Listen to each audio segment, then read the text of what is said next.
What's going on, Guardians? My name is the Black Link, and welcome back to episode 203 of the Planet Destiny podcast.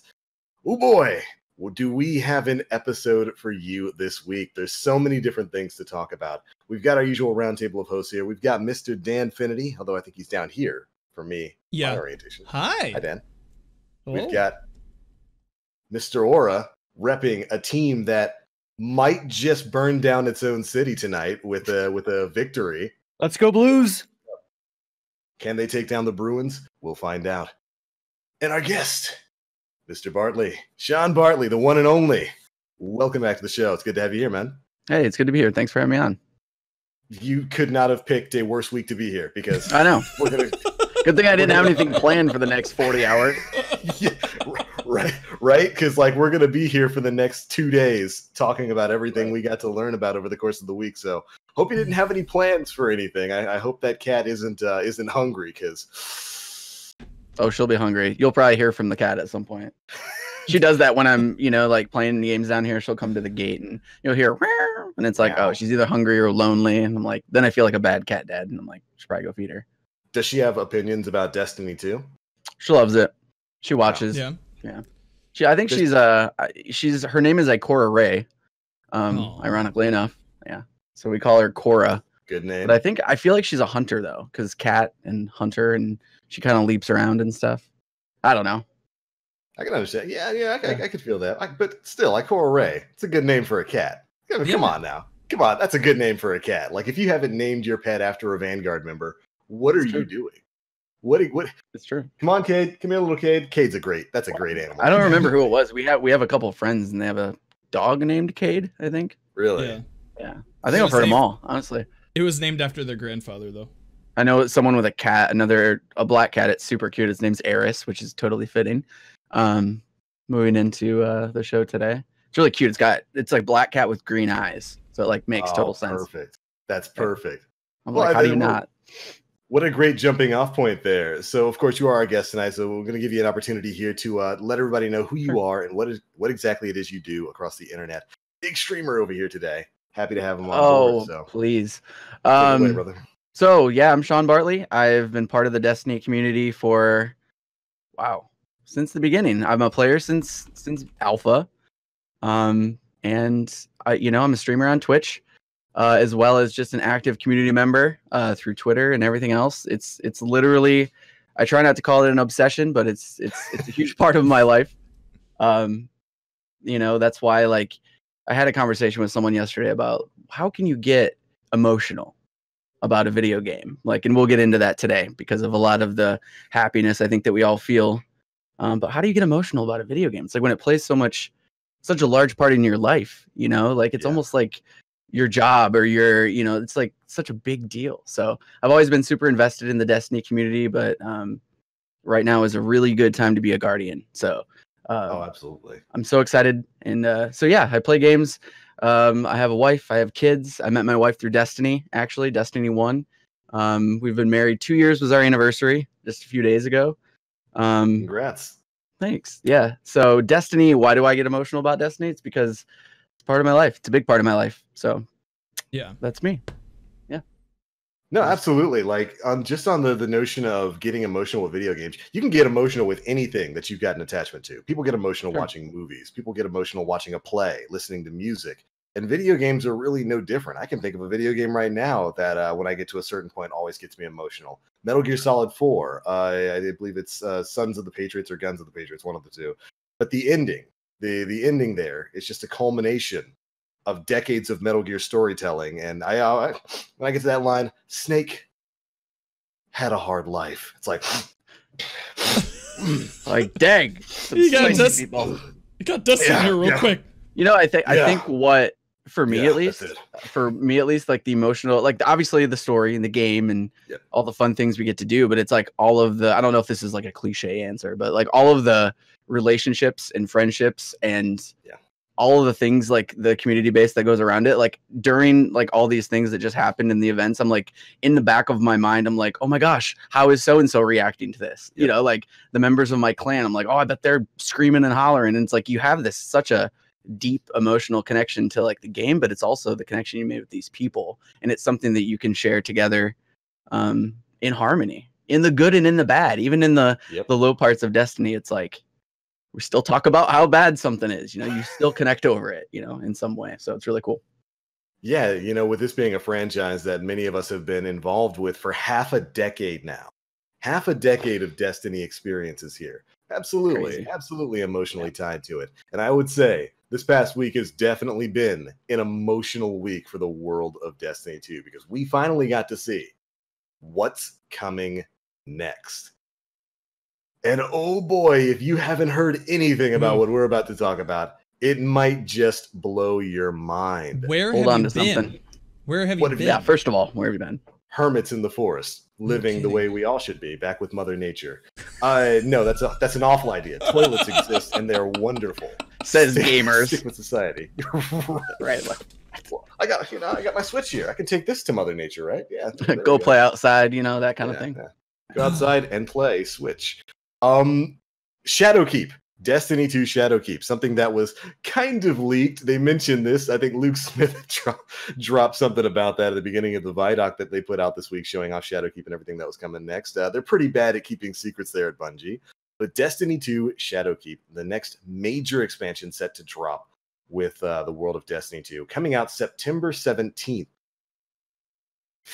And there's a lot there. We're heading back to the moon to face off against some old nightmares. It is the return of Eris Morn, fan favorite character who really hasn't been doing anything since like the end of The Taken King. She's going to be returning as a pivotal plot point. Apparently she screwed something up. I remember them saying that about the story. She screwed something up, and now we have to fight Skolas again.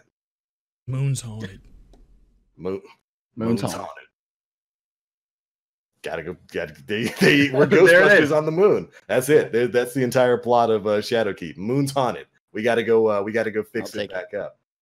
But yeah, so we got to learn about that entire expansion. Bungie put out an incredible Vidoc. I think it was about like 13, 14 minutes long.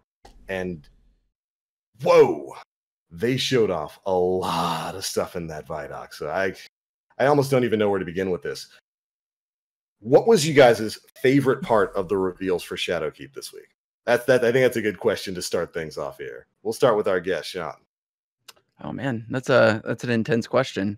I mean, obviously, like just going right into it, I'm a huge fan of Eris, like massive. I've been wondering, you know, and hoping that they wouldn't just like slide Eris in, you know, to like one of these seasons and just have her be like this little part. And so internally screaming me when I first saw the, you know, the trailer. I'm just like seeing all the detail and seeing, like, I knew right away it was going to be Eris, and I'm just like super giddy. So obviously Eris is my favorite part of the entire thing. The entire reveal itself, I like the idea of not getting too detailed into it, that they're kind of revamping the moon, bringing, you know, like it's not just, how many times bigger did they say it was? It was like, I know it was in the video. Twice as large. Okay. Twice as large as the original moon map. So I think to pick other than just Eris in general, the idea of, I know they made some references to the Dreaming City. And I think the Dreaming City was one of my favorite parts of just generally in Forsaken, it being kind of that living, breathing world that they talked about. Right. And I know they, a couple times, I think in the entire situation the other day, they made reference to that. So, you know, keeping fingers crossed that maybe the moon is going to be kind of, you know, a similar, like, evolving world through this piece of content, which is incredibly exciting to me. I certainly hope so with that, because the Dreaming City is such a fantastic in-game world space with so many different activities that are tied to it.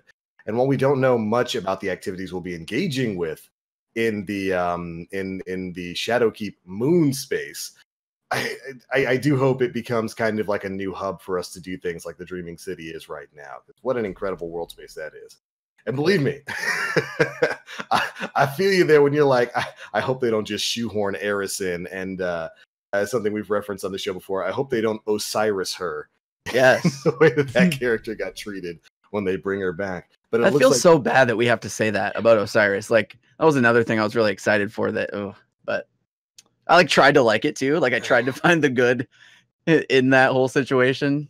It wasn't great. It was not a great way to treat one of the biggest lore characters in the history of Destiny. And being a warlock myself, it was a little painful. Yeah. Oh yeah, we got that in common, so that's good. So I'm looking forward to seeing how Eris is going to be handled in this, and she's going to have her usual amount of edge and grumpiness within this this expansion. There. Moving on, Aura, what did you take away from all of this stuff? Well, for me, the most incredible thing was Season of Opulence started on the 4th. Yep. And on the 6th, we saw what was coming next. 2 days later. That is unprecedented to me. Yeah. Like, out of everything that's happened, I was like, holy shit, Bungie just gave us like threw their cards on the table when this brand new content had just come out. Like, we had barely finished the raid. Pinnacle right? and new PvE, like, people are not max level yet. There's still gear out there that has yet to be acquired, and we already know what's coming next. So that to me was the biggest deal out of all of it, because I've never seen that in any game ever. Like, I don't think I've ever seen that in the gaming industry. So that was huge. And like, for me, going back to the moon, I think a lot of people are like, oh my God, we're going back, they're reskinning it, blah, blah, blah. Like, first of all, I loved the moon. Like, I loved it. Same. The moon was one of my favorite places to be. I keep talking about fighting Fogoth, like, for the past, I don't even know. It was a meme for the past, like, 8 episodes. Like, I want to fight Fogoth again. It happened, like, bro. We're actually going back to the moon. Like, what the fight Fogoth? Right. Like, what? Hello? Do it. They've been that was listening to pretty you. wild. Yeah, I guess. That was pretty insane. But I think there's a couple things in play here that I just want to talk about briefly. Bringing something from Destiny 1 and Destiny 2 takes a long time, but I'm not sure it takes as much time as it does to create a brand new environment. And with Bungie being their own publisher now, there's got to be a way for them to find a way to maybe save a little bit of money. Maybe, I don't know. I'm just thinking out loud here. I don't have any information about this or can confirm this, but bringing a social space that you had once before, including enemies that you had once before, while it might take a month to bring those items forward, it still might be a shorter amount of time than developing it from the ground up. And even with that, we're not getting the same moon that we were on. It's obviously going to be changed. I think people had said something about being twice as large as it was before. But I can't help but wonder if this is going to help a little bit of the profit side of Bungie too, in terms of generating a bit more revenue for them, which I'm fine with. Coming from a guy who doesn't spend money on microtransactions, I will give Bungie as much money as I need to for the content that I consume. So I don't have a problem with this. I'm just wondering if that's kind of part of the reason why. Maybe we might even see Venus a little bit later down the line and be okay with that. Honestly, cross, man. Oh, what's the name of the big gigantic library? Come on, help me out here. Ishtar Collective. Ishtar, yeah. I'd be cool with visiting that all over again. You know, like, I'm down with that. I was watching Dan, contain yourself, Dan. I was watching and they mentioned something about doing a raid in the Black Garden, and I was like, Right. Shit, we're doing it, guys. The next raid is in the Black Garden. That's one of those things we didn't think about that. I don't think anyone really was like, what if there was a raid in the Black Garden? Like, it just kind of came out of nowhere, and it was like, whoa. It makes sense too, because like lore-wise, the heart of the Black Garden was the thing poisoning the traveler and keeping it unconscious for like the longest period of time. And to think that we were going to be going back to the Black Garden, it makes perfect sense. You're right. It's one of those things nobody sat back and thought about, like, what about a raid in the Black Garden? No, but it makes perfect sense lore-wise, and I can't wait to go back there. That one guy in the comments was like, I totally said that. Called it a long time ago. Yeah. It does. And, you know, I can already see it. Like, we're going to head back there, head back past the place where we fought the heart of the Black Garden. It's going to be like, all right, fighting the heart of the Black Garden was just the beginning. Now you're going to fight what was really poisoning the traveler. The real darkness here. The brain of the whatever. Like, I feel like it's like a Metroid kind of thing. Like the Vex brain, like the actual hive mind of the brain itself. Yeah, like that'd be mother brain. Exactly. Well, you just said something. You just said something super cool. Is like Vex. Yeah, like it's probably going to be a Vex, mostly a Vex raid, and like that's like it's going back to the Vault of Glass. You know, like this is going to be Vex again, and it's like super exciting. Those ancient Vex worshipped it. Yeah. There's so much exciting stuff there, and like I love that world space so much. When we finally got that strike in the Black Garden in Destiny 1, wasn't the best strike, and there was some ridiculous nightfall challenges on it, but I liked being back in that world space because it's just it's cool. It's just this cool area that's kind of underexplored because we never really got an explanation for what was going on in the Black Garden, where those Vex came from, and how the darkness got in there, and how it was affecting the Traveler. Kind of have to piece it together from the bits of lore there. So I'm looking forward to more expansion because they tie story pretty heavily into these raids now. And if we're getting a raid in the Black Garden, I'm expecting to learn a bit about the Black Garden. You gonna get some lore. You gonna be all right, Dan? I don't know, man. I like just anything Venus is just like, oh shit, Vex. Oh my god, Vault of Glass. Oh my god, Vex raid. Holy motherfucking shit. And just like my mind explodes every time I think about it. Sure. I was so happy when I saw that. You're very excited. Yes. Me too. And you know that's the name of the game here. There's a lot of exciting stuff that's come out of this. And with this being a major expansion coming, I don't know if they mentioned anything about another annual pass, right? I know we're getting additional seasons of content, but there is some kind of, is there a season pass that's being tied to this? With the $65 version of Shadowkeep, you get Shadowkeep and 4 seasons. Mm-hmm. And my guess is that is their new annual pass. Okay, that makes Yeah, sense.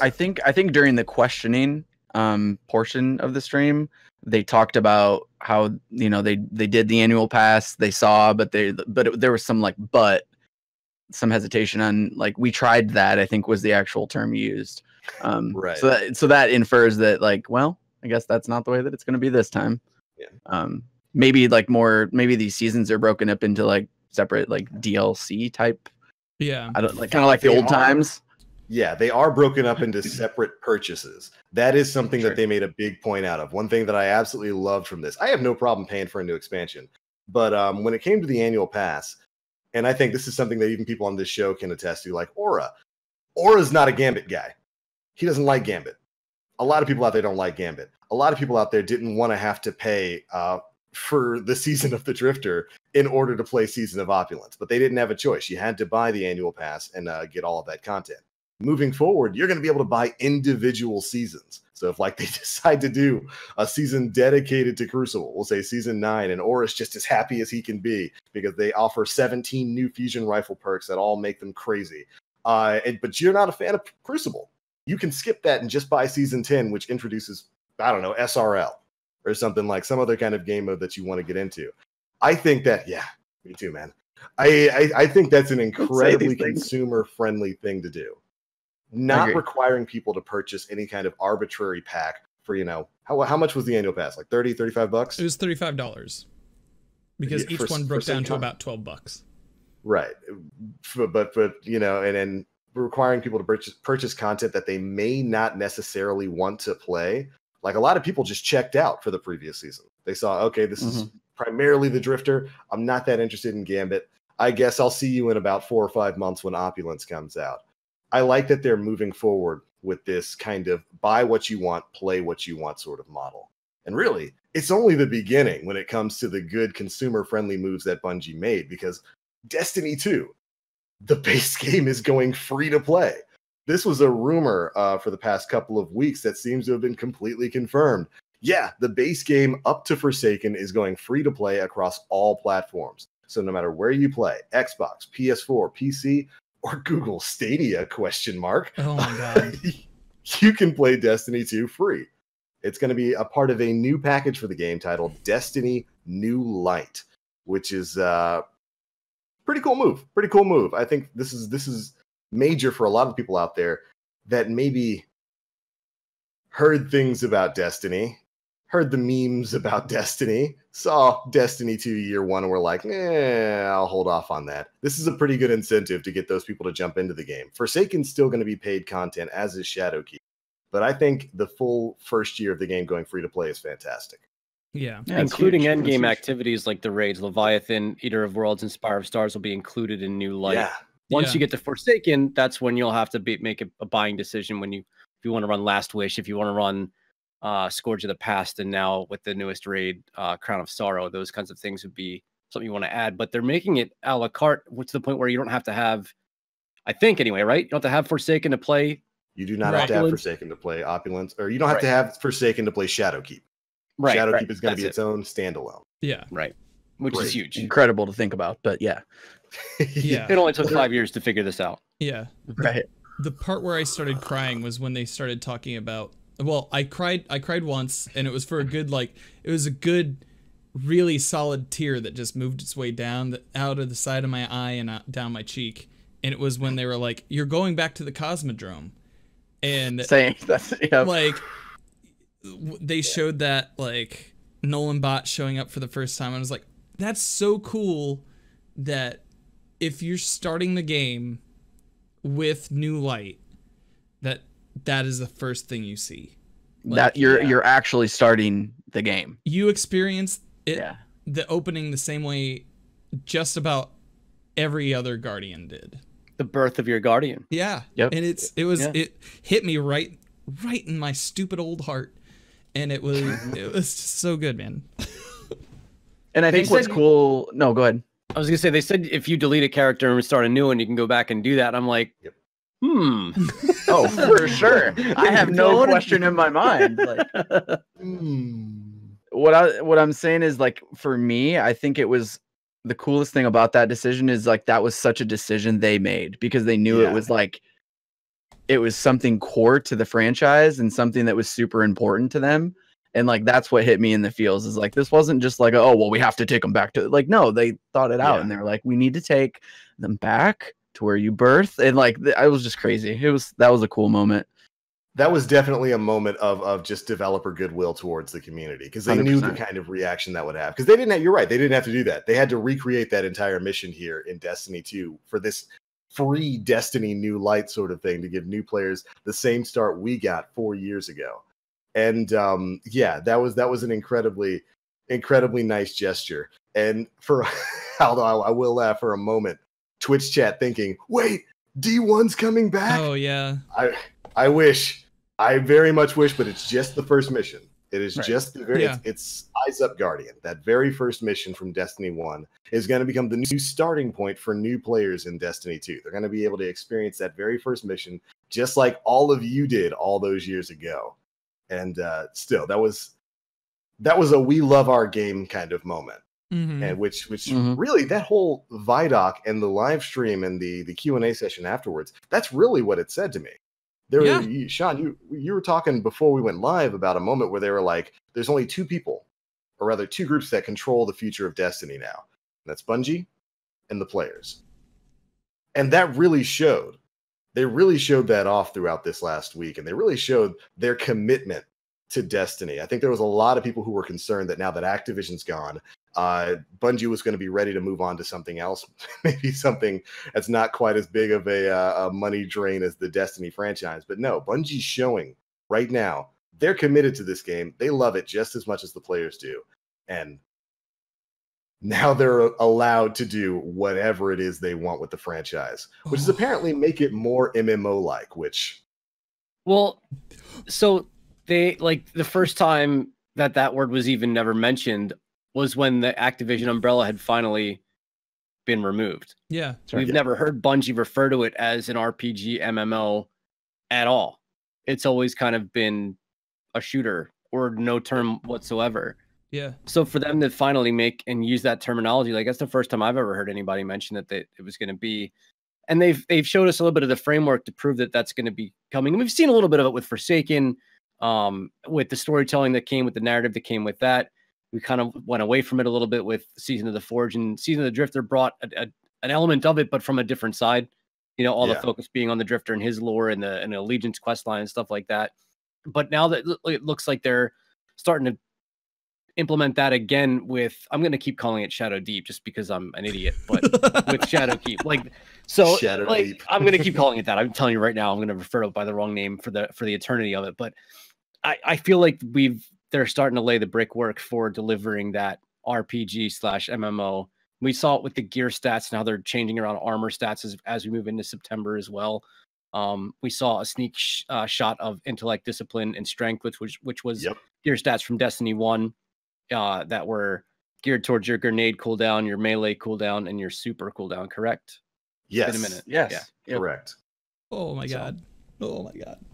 Yeah, they're leaning into it because they've walked this line between the customization and kind of spreadsheet nonsense of a more of an RPG and just being a pure shooter. They've walked that line for a while, and I'm glad to see that they're diving over into the RPG kind of elements of Destiny, because it's always been there, and it's always kind of been what this game has been about. And I think the game does better when they lean into that and they give players more control, more depth to play with on their character customization and all kinds of stuff like that. And you mentioned it there really quickly, like just like a year ago with Forsaken, where we got the complete revolution of the new weapon system. We're getting Armor 2.0 sometime in September with Shadowkeep as well, which is going to basically allow for transmog. That's something you can wear the armor that you like. And the mod system is basically going to allow you to put whatever perks you want on the armor that you're using. Finally! Yeah, it's great. Finally! This is something that players have been asking for such a long time. They show it off really quickly in the Vidoc there, but they talk about how you'll be able to work towards unlocking specific perks, and then you can just apply them to whatever armor you want. So that armor itself is going to become more of a cosmetic sort of thing. I'm guessing the only exception to that is going to be armor that's tied to specific game modes. Maybe stuff like the raid gear is going to have specific perks you can only put on there. And I think that's great. I think that's exactly what a lot of players have been asking for quite a while.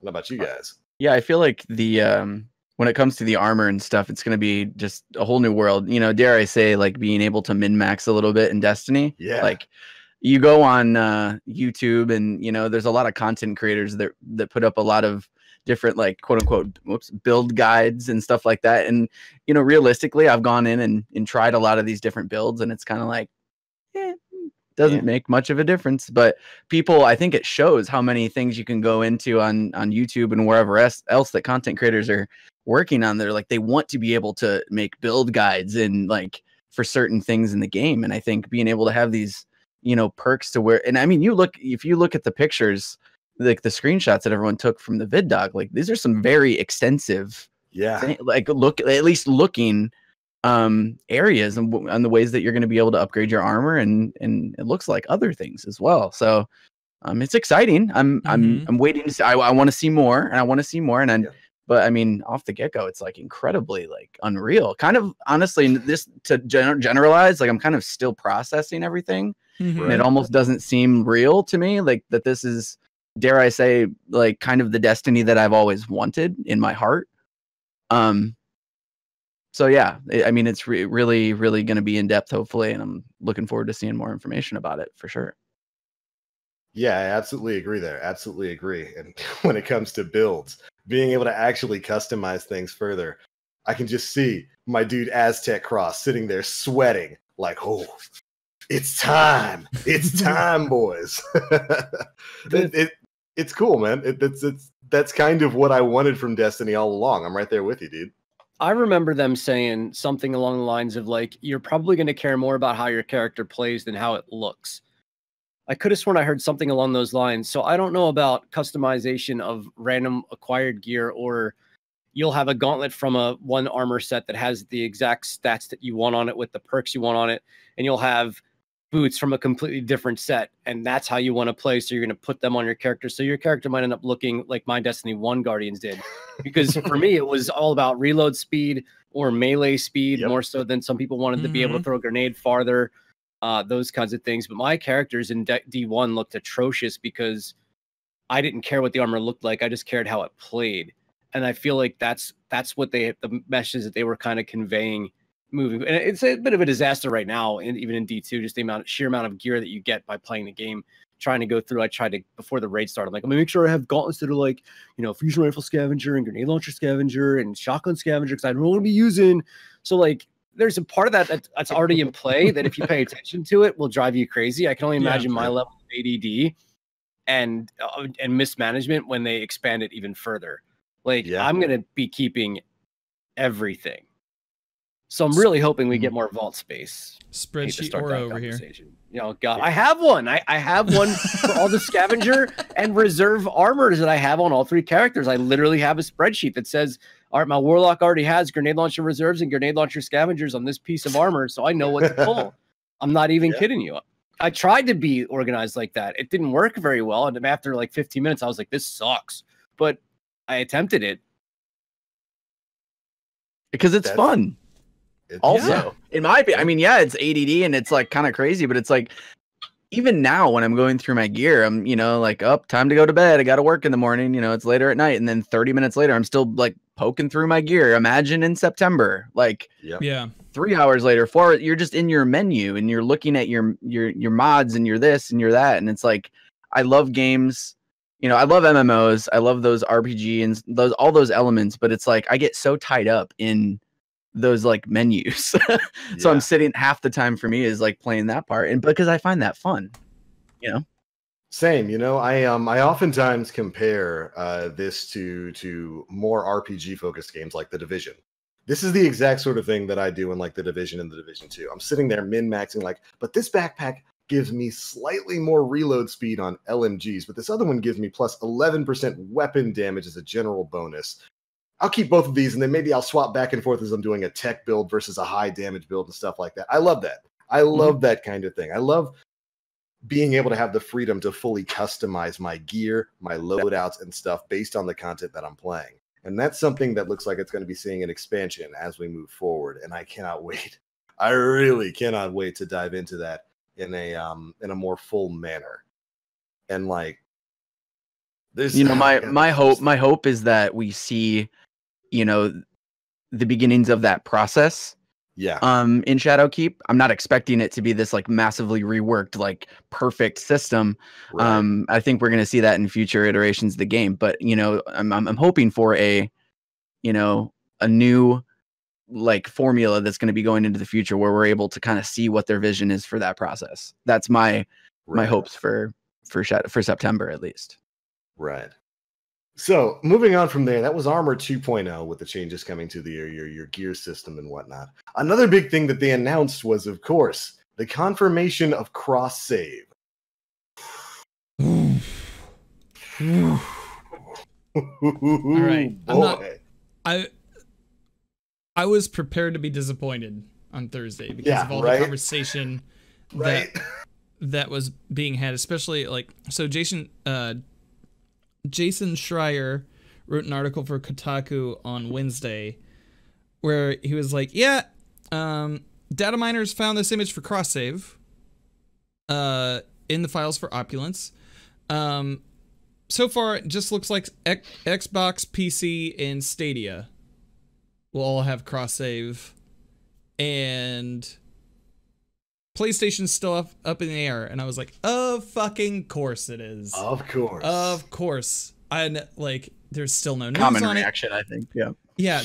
There's no updates for it, and PlayStation is where I have a majority of my time, and if there's cross save, I would want to take those characters with me everywhere else. So I was like, well, if we get the bad news tomorrow that PlayStation didn't play, fuck it, I'm selling it tomorrow. We'll just jump on that Xbox grind, and that'll be us for now. And luckily, that wasn't the case. But it was just so crazy, and I guess it was like a last minute decision by Sony to be included. Yeah. Like they said, it was literally the day of or like the day before. Yeah. Sony finally got back to them. I was telling Dan before the show, I wish I could have been a fly on the wall. Yeah. Oh man. Like I don't know how that went down, but yeah, you know they had to have had their arms twisted. Like there had to have been an arm twisting there of Sony, because they have been resisting this at every turn. Yeah. Well, Josh Hunt, who at Josh Hunt, he's one of the he does Destiny plumbing, like part of that data mining thing. And so he had said like he wonders if maybe they added that image in to kind of get into Opulence in order to get public reaction and get the conversation around crossplay going, because where's my spinfoil hat? Right, exactly. Puts the pressure on Sony to respond and be a bit more apt to what's going on when they see all of these people are getting together and throwing a party, and you're like not down the street listening to the music, and you're like, you know what, man, like what do we really have to lose by doing this? Well, there's that, but you also have people like me who this also depends on whether I pick up another one of their products again. Like that would have been a make or break for next generation for me personally. And so yeah, it's super cool that they're playing ball. But yeah. Same boat. Yeah. And you I could don't tell think they're happy about it, but yeah. Yeah, you could tell that they that they didn't know, because in the Vidoc you see the cross save screen, which is crazy. You see the cross save screen and it just says Stadia, Xbox, and PC. Their PlayStation's not even mentioned on that screen. So it's pretty bonkers. Yep. Yeah, I'm glad they were able to come to the decision to change their mind for the benefit of their players, because I'm right there with you, man. Like, if that would have been a huge bummer to me, because PlayStation was the only other account I had any major time on, and like that's where a lot of the people that I used to play with are. If I were to do cross save, which for those who don't know, cross save basically means you can take one account and play across all the platforms. So that Guardian you've been building up on Xbox, you can now play with that same Guardian on PC. You can now play with that same Guardian on PlayStation 4. One account for all of those platforms, which is incredible. It's apparently something Bungie wanted to do at the start of Destiny 2, but couldn't for that was cool to hear. Capital R reasons. But was that not cool to hear though? Yeah. It was like reaffirming to me that, like, man, they really were holding them back. Like they really were. Bungie wanted to do these things, and it was like that capital R reasons. Just Bungie feels reinvigorated. Yeah. Like, the energy. Like you can almost like literally feel it through the screen. Like they understand the risk involved in it, but you could just tell the passion and the belief in what they were doing. And cross save, I think another part of it was that there's no more exclusives. Yes. For Sony to even hang their head on. The exclusive deals were expiring or going to be expired by September. So that may have also played a part in it. There's not going to be, I mean, I don't know. I guess Wave Splitter is going to be available on all platforms. We might get the map. And I think there's a strike on PlayStation that's exclusive as well. So those things might be entering the pool across all platforms. So maybe that had something to do with it as well. Who knows for sure? But I think, Dan, you made up a great point where it's like, I'm not buying another platform. I'm not buying another console if they don't play ball. I'm just not going to give them my money. And that's the entire, that's their entire infrastructure. That's if it doesn't make dollars, it doesn't make sense. There you go. Yeah. And that was a bad look. I mean, when everybody else is playing ball and you're literally the only platform that isn't, people look at that. People look at that and say, wait, I can buy this and play with my character across Xbox and PC, but not on PS4. Well, I guess I'm buying the new Xbox that was apparently announced today at E3. Yeah. Money is money. It would have been timing. It would have got my pre-order too, because I was like, I was OG Xbox, moved over to PlayStation, and then my heart got set on PlayStation. That's where I played up until I got PC. But I was in the same boat as you, Dan. I was ready to say, you know what? I really want to play with all of my friends, but I'm not. That'll be the last. The PS4 will be the last product that I own. Yeah. That was it. It was a very make or break situation for me as well. And I still have my feelings about it, but this was at least a step that didn't completely knock me off the edge. Yeah. So definitely a fantastic move for the future of Destiny. I cannot wait. I think this is going into effect alongside Shadowkeep in September, and man, I can't wait, because I'll finally be able to go back and raid with the people that I used to raid with back on PS4 who don't have PCs. Although, of course, now that the game's free to play, you have no excuse. Download it on the superior platform, PC. Do it. Stop waiting. But the frames. But it also seems that, like, if you look at the screen cap for the cross save feature, it has it so that, like, initially you pick which platform your characters are on, and this was corroborated by a tweet in response to Miss 5000 Watts. If only I could find that one. But they had said that you'll pick your console or your characters based on platform. Yeah. Rather than like being able to mix and match, like, oh, I like this Titan from Xbox, and I'm going to mix that with my Hunter from PC and my Warlock from PS4. You're not going to be able to do that. you're only going to be able to pick from one platform. So that I'm sure that's a bummer for a lot of people who have like 9 characters, but you have it's just the move going forward, and you have to also like looking at it on that screen, it seems like you have to have the licenses per platform. So you still might have to purchase the expansions you want to play with your friends on, say, Stadia or PS4 and Xbox. Yeah. And whatever you don't have the license for on a platform, you won't be able to play that piece of material. Sure. Yeah, that's fine. Yeah, that's fine. Basically everything that's not going free with Destiny New Lights and stuff like Curse of Osiris and Warmind, basically Forsaken and Shadowkeep. If like you own it on PC, but you don't own it on PS4, and you go to move over to PS4, you're gonna have to buy Forsaken on PS4. That's still gonna be premium content that you have to pay for. And for the accounts, there's gonna be no account merging. You just pick one specific set of accounts that you want, and you're gonna use those across all the platforms. The only part of that bums me out is the fact that my PlayStation account is the one that has all my D1 accolades. That you get, the little things you got for transferring a character from D1 to D2. That, of course, weren't available on X or PS or PC. Mm. That's the only thing I'm bummed about. I want my veteran status on PC. So we'll have to see if they figure out something for that. Yeah, my PS4 account has my old Trials of the 9 gear too. Because I didn't play Trial. Nobody. I didn't play it after because it wasn't there. But it has all my old what was that auto rifle called from the Trials of the 9? The really good one. Oh, Prosecutor. Yep, the Prosecutor. So see you later, Prosecutor. I'll never get you, but it's fine. Sad. Yeah, that bummed me out too. Because I have. My year 1 Wizened Rebuke is on my PS4 account along with all my Trials gear, and I loved that fusion rifle in year 1 of D2. And I don't have it on PC because I never play. I have a reason to play Iron Banner on PC in year 1 of D2. You kidding me?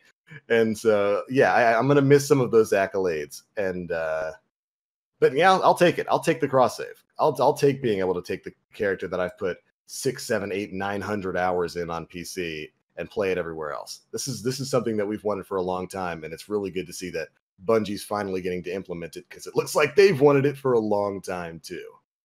It's a good feeling thing. I think you brought up a really good point earlier too. I know they did the trial a little bit ago with the game, but I think for people that were questioning the jump from console to PC, obviously the whole aspect of the game going free to play is good for that, because then people, they're not going to spend a bunch of money if their computer is not going to run the game. So if people were on the fence, like, is it going to look like trash on my computer? Now they can just try it because the base game is free. And so they can, try the game and not spend the money on committing to the, converting over to console first or to PC first. So that's a huge point too. Yeah. Dude, this is gonna do wonders for the PC player population. Yeah. Which is pretty small in comparison to PS4 and Xbox. The fact that it's going free to play and that people are going to be able to take their accounts that they've already built up on Xbox and PS4 over. Yeah, this is a godsend for the PC player pool. Great stuff. Great stuff. What else happened this week? What else happened in the VIDOC? Was there anything else you guys wanted to pick out from it? Oh my God, let's see here. One or two things, right? So Destiny 2 is moving to Steam. Right. From Battle.net. So that's great, because we're not going to have separate EU and North American servers anymore. You're going to be able to just play with people without having to do the whole server hop thing on the Blizzard app. That's great. Oh, I didn't even think about that. Yeah. Oh yeah, man. My friends list can grow and grow and grow and grow. I can't wait. We have the Stadia announcement, which that's kind of interesting. Weird. Yeah. I don't really have an opinion about that. I don't know enough information. It sounds cool. Sounds weird. Okay. Sounds like people are going to get fired from their jobs. Yeah. Playing Google Chrome because they'll be playing Destiny at work. From what I understand, it requires, and I think just because you're going to be playing Destiny, it's going to require pretty hefty internet speeds Yeah. for it to be functioning properly. There could be some significant issues with delay. My question is, if you're on Stadia, you have to be playing with other Stadia players, right? You can't be playing against players on PC. It's based off of Google servers. So it's like its own separate like console essentially, right? Yeah. Yo. So what's Crucible going to be like on Google Stadia? When we become a Stadia PvP main. I was about to say I'm gonna hop over to Stadia so I can get gameplays every game because it's Google, it's cross save. That's right. We can get all of our triumphs over there. Yeah, and it's Google, so it's probably gonna be dedicated servers, and it'll probably be forgotten in dedicated servers, but it's still dependent on your internet, and it's still peer to peer. It's like weird. It's like you're connecting to the server, but you're still connecting to I don't know how to describe it. I asked if it was dedicated servers, and I was told no. That it's still going to be based off peer-to-peer. Yeah. That would be awful then, because how in the world are you going to support? Because the way PvE environments work is oftentimes based off of your connection. It's a big yikes for me. Yeah. Don't run raids on Google Stadia, but do play PvP. Yeah, you could probably go pick up farm Xur stuff. You could farm and do Xur stuff, but maybe run some strikes because they're not, like if you need to get your weekly triumphs or your weekly things done. Like I'm thinking, like if I'm in a hotel or an airport, like the Xur moments, I guess you said, or like if I want to get something, that's what it's going to be cool for. But then you also have to pay for it. Yeah. Like, and it's like, do I want to pay for something that I'm probably only going to use when I'm like traveling or like Thanksgiving at mom's house or something? So from what, and this is from Jeff Bacular on Giant Beastcast. I was listening to that this week, and he was talking about they were talking about the Stadia announcement, and he said that like it seems like the base of Stadia is like it's $10 a month, something like that. If it's just the basest of the base without any of the without the controller, without the Chromecast, without that whole first thing. But it seems like, I mean, $10 is enough to get somebody to buy into it for a couple months, right? Like, just try it out. It's definitely the kind of thing that I would just whip out on my laptop when I'm on a business trip. Just play a little bit of Destiny 2.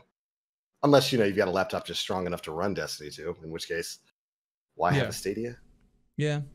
I think Stadia is going to be like a wave of the future.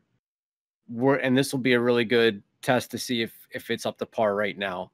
But I feel like moving forward in terms of internet speeds are only going to start to get better. There's going to be better coverage and better service providers out there. Well, we think anyway. So I could see Stadia becoming something like 5 years from now that's like just dominates the entire landscape.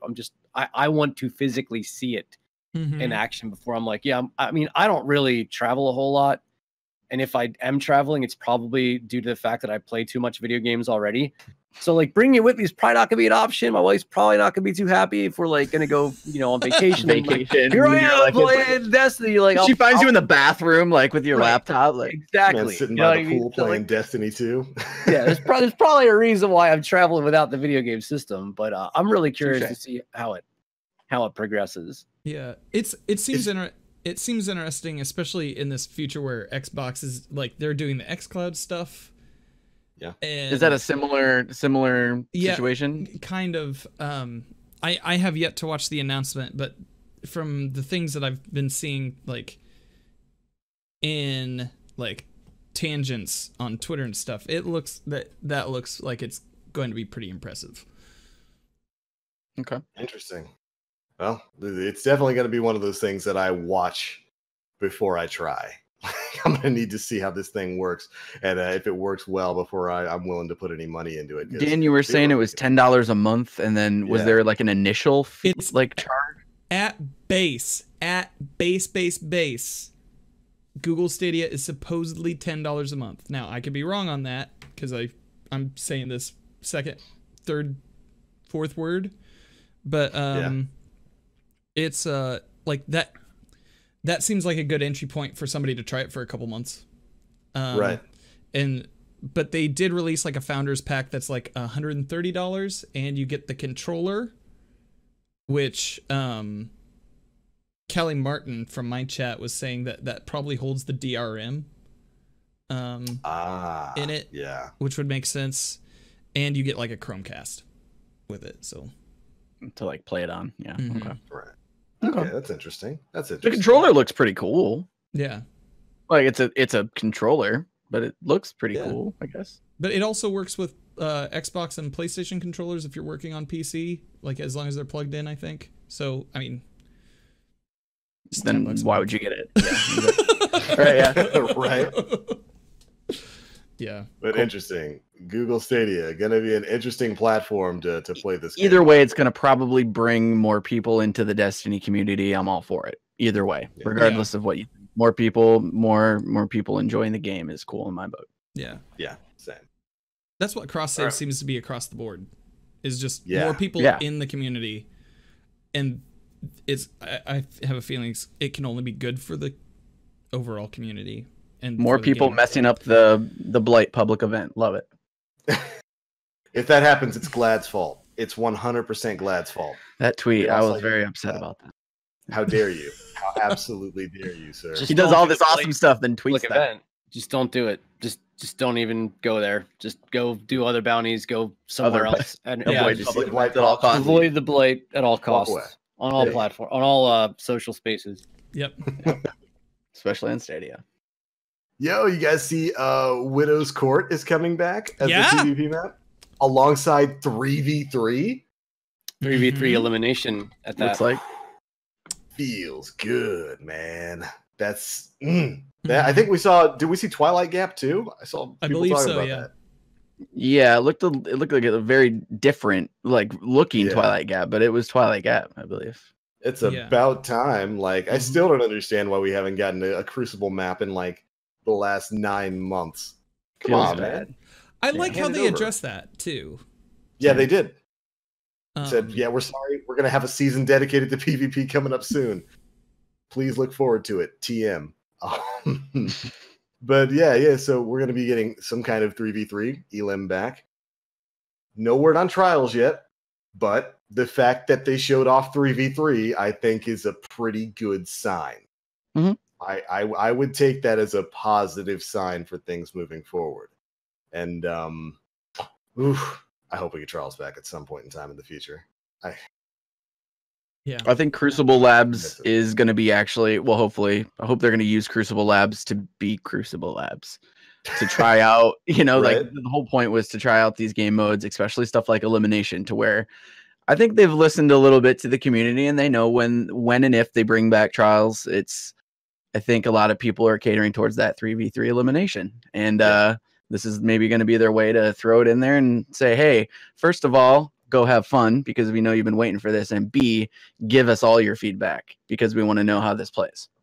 So if you're out there and you're listening and in the future you see 3v3 elim come up, please spend some time playing it.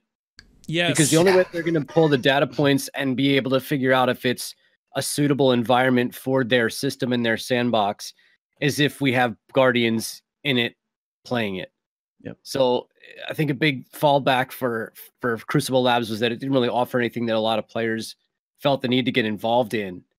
And if 3v3 elim comes back and all of these people who are just clamoring and every time Bungie streams, they're in chat being like, what about Trials, bro? Like get your ass in that playlist and stop complaining so that they can compile the data that they need in order to make that game mode possible. Because that's what it's there to do. And if we blatantly ignore it, it's going to delay or it's going to make the experience awful when we do get it. Please play the fucking game mode. Nail on the head. Yep. We've been crying for it. When we get it back, don't ignore it. Jump in there, play, give them the data they need, and give them the feedback they need. That's how we get these things not only expanded upon, but made better in the future. Or is absolutely right about that. What other big surprises did we have this week? Oh man. Many of them. We got to see those new exotics. Monte Carlo. Yeah. Monte Carlo's coming back. Wait, what? I feel like a horrible. Really? Oh. Where did you see that? Monte I Carlo. didn't Oh, even know dude. that. When they first load Dude. into the moon, when they showed them landing on the moon. I think it was the Titan on the left-hand side had the Monte Carlo in his hands, or at least a gun that had a giant saber off the end that was about this long. It's not obscured or any. It's just straight up Monte Carlo. He just got his big white Monte Carlo with the bayonet on the end. It's coming back. So yeah, we got to see that. We got to see. Can't believe I didn't notice that. Yeah, it's only in one scene. It's just one quick scene where they're loading into the moon, like maybe 30 seconds into the Vidoc, I want to say. But Man, aside from that, shred with that thing. Oh my gosh, that was my gun. Like, good gun, solid solid auto rifle. I hope we actually use the bayonet as this comes to the future. Like, what a waste to have that thing and not stab it into somebody's face as your melee. I think I remember hearing you guys talk about that in a previous episode, like, and I'm like, right? Like, yeah, the Red Death and like everything else, you just want to, but like, no, just use my hand. So we got to see that. We got to see 2 new exotics, a heavy bow, so like a bow power weapon, and a special weapon hand cannon that's got a big sniper scope on it and burns you if you fire it too much. Ooh. They were talking about tweaking that, whether or not it was going to work or be implemented. The same thing with the bow. They were working on landing a shot like knocks people apart, essentially. Right. Like, she was like a burst of air that throws people all over the place. And they were fine tuning that. There was actually another one. There was a trace rifle. Yep. Trace rifle that makes everything a crit spot. Right. There was a That's trace cool. rifle involved as well, that they were fine tuning along the way. So there was 3 that they're still kind of working on it. It's kind of always funny to read the names because the names don't make any sense. Yeah. It's also a bunch of random words popped together and then like numbers too. So that was kind of cool to see how the development team actually like, and maybe this is things they couldn't show under Activision's umbrella again, because they, you know, like just even seeing the development portion of the game is something I don't think maybe I just paid enough attention, but I don't remember seeing that either. That was cool to see. Yeah, like that was incredible. Go ahead, Dan. You have to think that, like, so Activision is a giant company with many shareholders, and this kind of came up with Anthem too, right? When they're talking about like, why don't you show us everything? Why can't you show us certain things? The Anthem devs were like, well, legally, like if we show you something, it could affect stock prices for that company. And since Bungie isn't a publicly traded company, that could have a huge indication for how they're able to show us stuff now. Yeah. And I mean, you're right, because we've never really gotten something like that before. That was a complete behind the scenes look at an exotic that didn't even have a name yet. Or is right, it had like stock Cannon 3074 3.1. Right, yeah. And like its code flavor text was like flavor text insert here. Right. That was real literal code stuff. Yeah, real under the hood stuff. And between that, showing off the tuning for those weapons, showing off the Black Garden as being the location of the next raid. This is more access than I think we've ever gotten for anything with the Destiny franchise. And you're right, I can't imagine this sort of thing happening, under Activision. And maybe all kind of signs are kind of leading to the reins being off of Bungie now. They can do the sorts of things that they want, and they really kind of want to share that with the community here. It almost feels like Warframe devs in the way that they talk to their community. Yeah, and I don't know a lot about Warframe, but I feel like that's how they communicate with their communities to what's coming down the pipeline. And the fact that we're seeing that from Bungie is just super refreshing, man. Like I was in a pretty fed up place with the game right leading up until Season of Opulence. I was annoyed with Crucible, so I spent a lot of my time in Gambit. Which shout out to Sean and Mrs. Queen Bartley, who also helped me get my dredging. And that was Queen. I didn't help. You were there for a couple of games. Oh, that's true. We played a couple of games together. I'm horrible at Gambit. I was like, I didn't help. I just stood around. But so I just their passion reinvigorated mine. I can't even lie about that. I was getting super annoyed with Crucible. Still haven't played it, honestly. Nah, dude, right on. Trying something different, for a couple days. Take yourself out of your Destiny comfort zone for a little bit. I like to play with people that are maybe more passionate about, other things like Shattered Throne or something that I didn't know that much about. I went through it and I did it, but when you get people that are super passionate about having it down and the lore and everything, it's like, all right, no, I really like that because it's fun because you saw someone else's passion. So for sure. Yeah, and there's certainly a lot of passion to be had with Destiny. Sometimes that passion is red hot. It's a red hot fire for a certain game mode and against other game modes. But dude, like, there's so many different things that I'm just trying to think of from the Vidoc. Did that catch everything? The first hour of the show was the Bungie Vidoc. I think that. I think that's the majority of it, right? Well, I mean, holy cow! It's been an hour. I mean, how deep do we want to go in each topic? We've been talking for an hour about this thing. Yeah, you're right. Well, earlier when I was talking about this, I was like, I'm putting together show notes because I don't want this to be a 3-hour show. I love you guys. And we're guaranteed to miss something too. Yeah. Like there's probably, so thank God we got the big ones like Cross Save and Shadow Deep. I'm gonna keep calling it that. Shadow Deep. So like, thank God in the shadows. Thank God we got covered all that. Yeah. Can we take a second to shout out Dado, because I think I was impressed. Not that I was, it's Dado. We knew he was probably going to handle it pretty well, but he did I think an incredible job of not only handling the questioning, but like really kind of representing the community and some of the things that a lot of the things that people were really, and even more importantly, all of the the representatives from Bungie and Luke Smith that were like, yo, hit us with those questions. Yeah. And I was telling Dan about it. I was like, that was incredible for me. Is like they didn't really duck around anything. I mean, there were some answers that were, left to the point of where it made me feel comfortable because they probably didn't know the answer to it.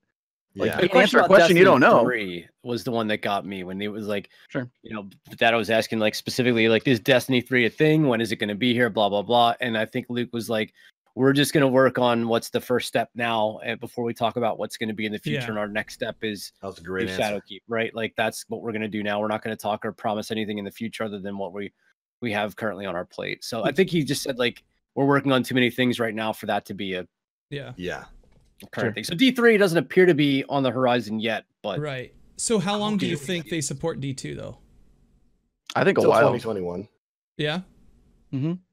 I think you're going to get at least 3 years out of it the same way you did with Destiny 1. I think a large portion of it's going to depend on how well the next few seasons actually sell, and how much resources Bungie has at their disposal to go ahead and create new environment. Because I think you have to wait for the new consoles to come out regardless. Like, how much sense would it make to create a game that's going to be on consoles that are going to be available for another year? You know what I mean? You don't want to create a game for Xbox One X and PS4 Plus when you've got whatever the new consoles coming out in the next 2 years. I think the launch date was 2020, maybe for even the new Xbox. But then you have very soon. I agree with that 100%. But then you have Halo coming out now. Holiday, it's launching with the new Xbox. So I mean, obviously we wouldn't see Destiny 3 or whatever it may be at holiday probably anyways, but I think it's minimum 2020. Yeah. I would put my money on 2021. Yeah. Given the way that it's going in the direction that we're seeing it, I'm okay with it. Like when Destiny 2 first launched, I was like, are they working on D3 right now? Because this is bad. Like, within the first I think month, we all felt that way. Yeah, like please be working on Destiny 3. Please be but now fast forward a year and a half, and it's like the game's in a really good spot, and it looks like it's only going to be getting better. Season of Opulence is what 5 days old, 6 days old. Yeah. And it's going to kick ass. It just appears to be a phenomenal season, and nobody even cares because we're talking about Shadowkeep. Yeah. Like, that's me. I haven't played that much, honestly. I'm still learning about the menagerie and like all this other stuff. I'm like, buddy, really you're missing out on some stuff. I know. I'm playing. I'm getting there. I'm playing. But yeah, I mean, it's like it looks cool. The menagerie is just. I mean, we'll get into that, I guess. But why don't we get into it now? Let's talk about it. Let's talk about the menagerie because we're only an hour in. Let's talk about the content that's actually here. Because we did. This is a Destiny podcast. We're supposed to talk about the content that's out now. Oh, okay. Oh, bro. Oops. We got the big stuff out of the way. Do you guys enjoy the menagerie in general? What do you love about it? It's fantastic. It is a fantastic bit of repeatable content. It's less a horde mode and more a mini raid. Would be that's what I said. It's like a chaos mode is how I describe it, because depending on who you go in with, man, it just feels like utter chaos. So the Menagerie, in order to unlock it, you have to do the quest as soon as the season open started. It was the path forward to unlock the raid, which is Crown of Sorrow. So it's a 6-person match-made activity, so you can go in solo, and there is no fail state. You play until it's over. There's no way to actually fail the encounter. Yeah. It just might take a little bit longer to get to the end boss, depending on how efficient your team is. And at the end, there is a chest that you can open, and it gives you a random reward. Backtrack to the chalice, which is what you get from Werner. Yes, his name is 69. His name is Werner. 69. We made a royal Werner decree earlier. 69. You heard it here 69 bot. And Wiener 69, that's his name. So it gives you a chalice. You pop a rune inside that chalice, and that the runes that you put in the chalice will depend on what will essentially be your path forward to the reward. Yeah. Some of it is random, but now there's recipes popping up on Reddit that tell you if you use this, this, and this, you will get this, that, or that. Yeah, we figured out how to get everything. Right. Within a week, we figured out how to get everything. It's the Destiny community. Of course we did. It took 2 days. Yeah. So the menageries, it can be a cluster, but it's a lot of fun. And I like some of the changes that were made to the exotics that feature your superbacks, like the Orpheus rigs and the Skull of Ahamkara. They don't feel as nerfed in those encounters because you've got 6 guardians who are also making orbs around you. But it's a lot of fun if you haven't had a chance to do it. And there's all different mechanics in each different room. Yeah. In order to unlock the next room that you go to, which is cool. But they harken back to raid mechanics and public event mechanics that you've had in other things. So it makes so much sense.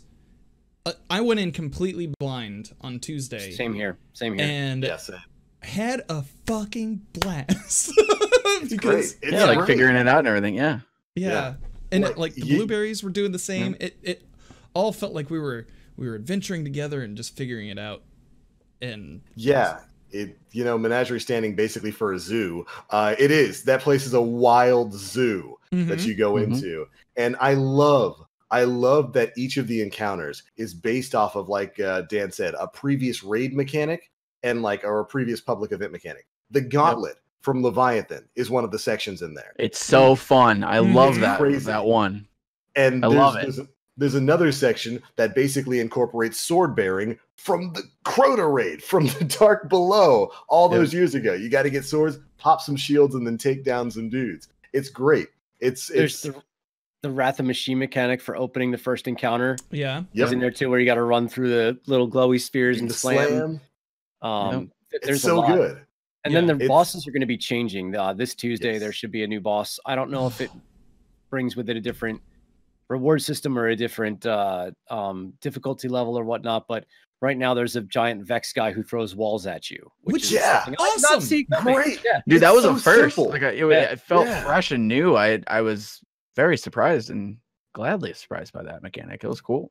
Yeah. You don't like people popping a well in the back of a room and whispering a boss? That's what you do. Yeah. You throw a freaking wall at them. Yeah. Throws walls and forces you to move. Yeah. You don't need to break Whisper. You just make more interesting encounters, which, by the way, Aura. So you kind of mentioned it a little bit earlier. Can I just say, now that we've seen both Menagerie and the Crown of Sorrow, we know why they nerfed those exotics now. Yeah. We know why you were. We kind of figured, but it makes legitimate sense now to us, I think. Yeah. We know why you nerfed Whisper. We know why you nerfed Skull. We know why you nerfed Phoenix. Yeah, it was the raid and it was Menagerie that caused those things to get nerfed. But it's just a stupidly fun game mode. Yeah. It's really fun. Sure. What I've been missing from Destiny in the PvE experience for so long was crazy high octane, crazy amounts of ads coming flying at you and being slapped around. Like the blind well is not challenging anymore. We've done it for so long where our power level is so high, we don't really die in there. Going into the Menagerie, even if we're over 700, it's a 690 encounter, but there's so many ads, depending on the modifier, you're going to probably get your ass kicked a few times before you kind of get a vibe, like a good true feel as to how it's going on. So it was just nice to feel like, and again, I go back to Scourge of the Past where I'm like literally standing still on a raid and nobody's even shooting at me. Like to finally just have a million thrall in my face. You know what I mean? To have a big, gigantic knight with his axe that even if the modifier isn't blackout and brawler, that I'm still dead when he hits me. Like finally, I've got a challenge that I want to dive in and play repeatedly over and over and over again, because that's been missing for me for 2 or 3 seasons now, you know? Sure. Absolutely. Dude, I'm almost 740 right now. Yeah. And I still get Nice. clapped at that one menagerie challenge where you have to kill the witches and pick up the orb and keep It's hard. keep the torch going. Yeah. Like It's a nice still get challenge. clapped. It's great. Like they Mhm. made difficult content that's fun to play, is repeatable because you're going to have kind of a different experience based on the teams that you've got going through there. And the rewards are worth your time. Not only are they worth your time, you kind of get to choose what rewards you want once you've upgraded your chalice enough. And once you've got enough runes, and once you know the combinations that you're looking for. I got the beloved sniper earlier today because I found you find the recipe for it. So now I've got my LDR from back in Destiny 1. Next thing I'm getting is the Ayas Luna. I finally started getting some green runes, so I can roll for that now.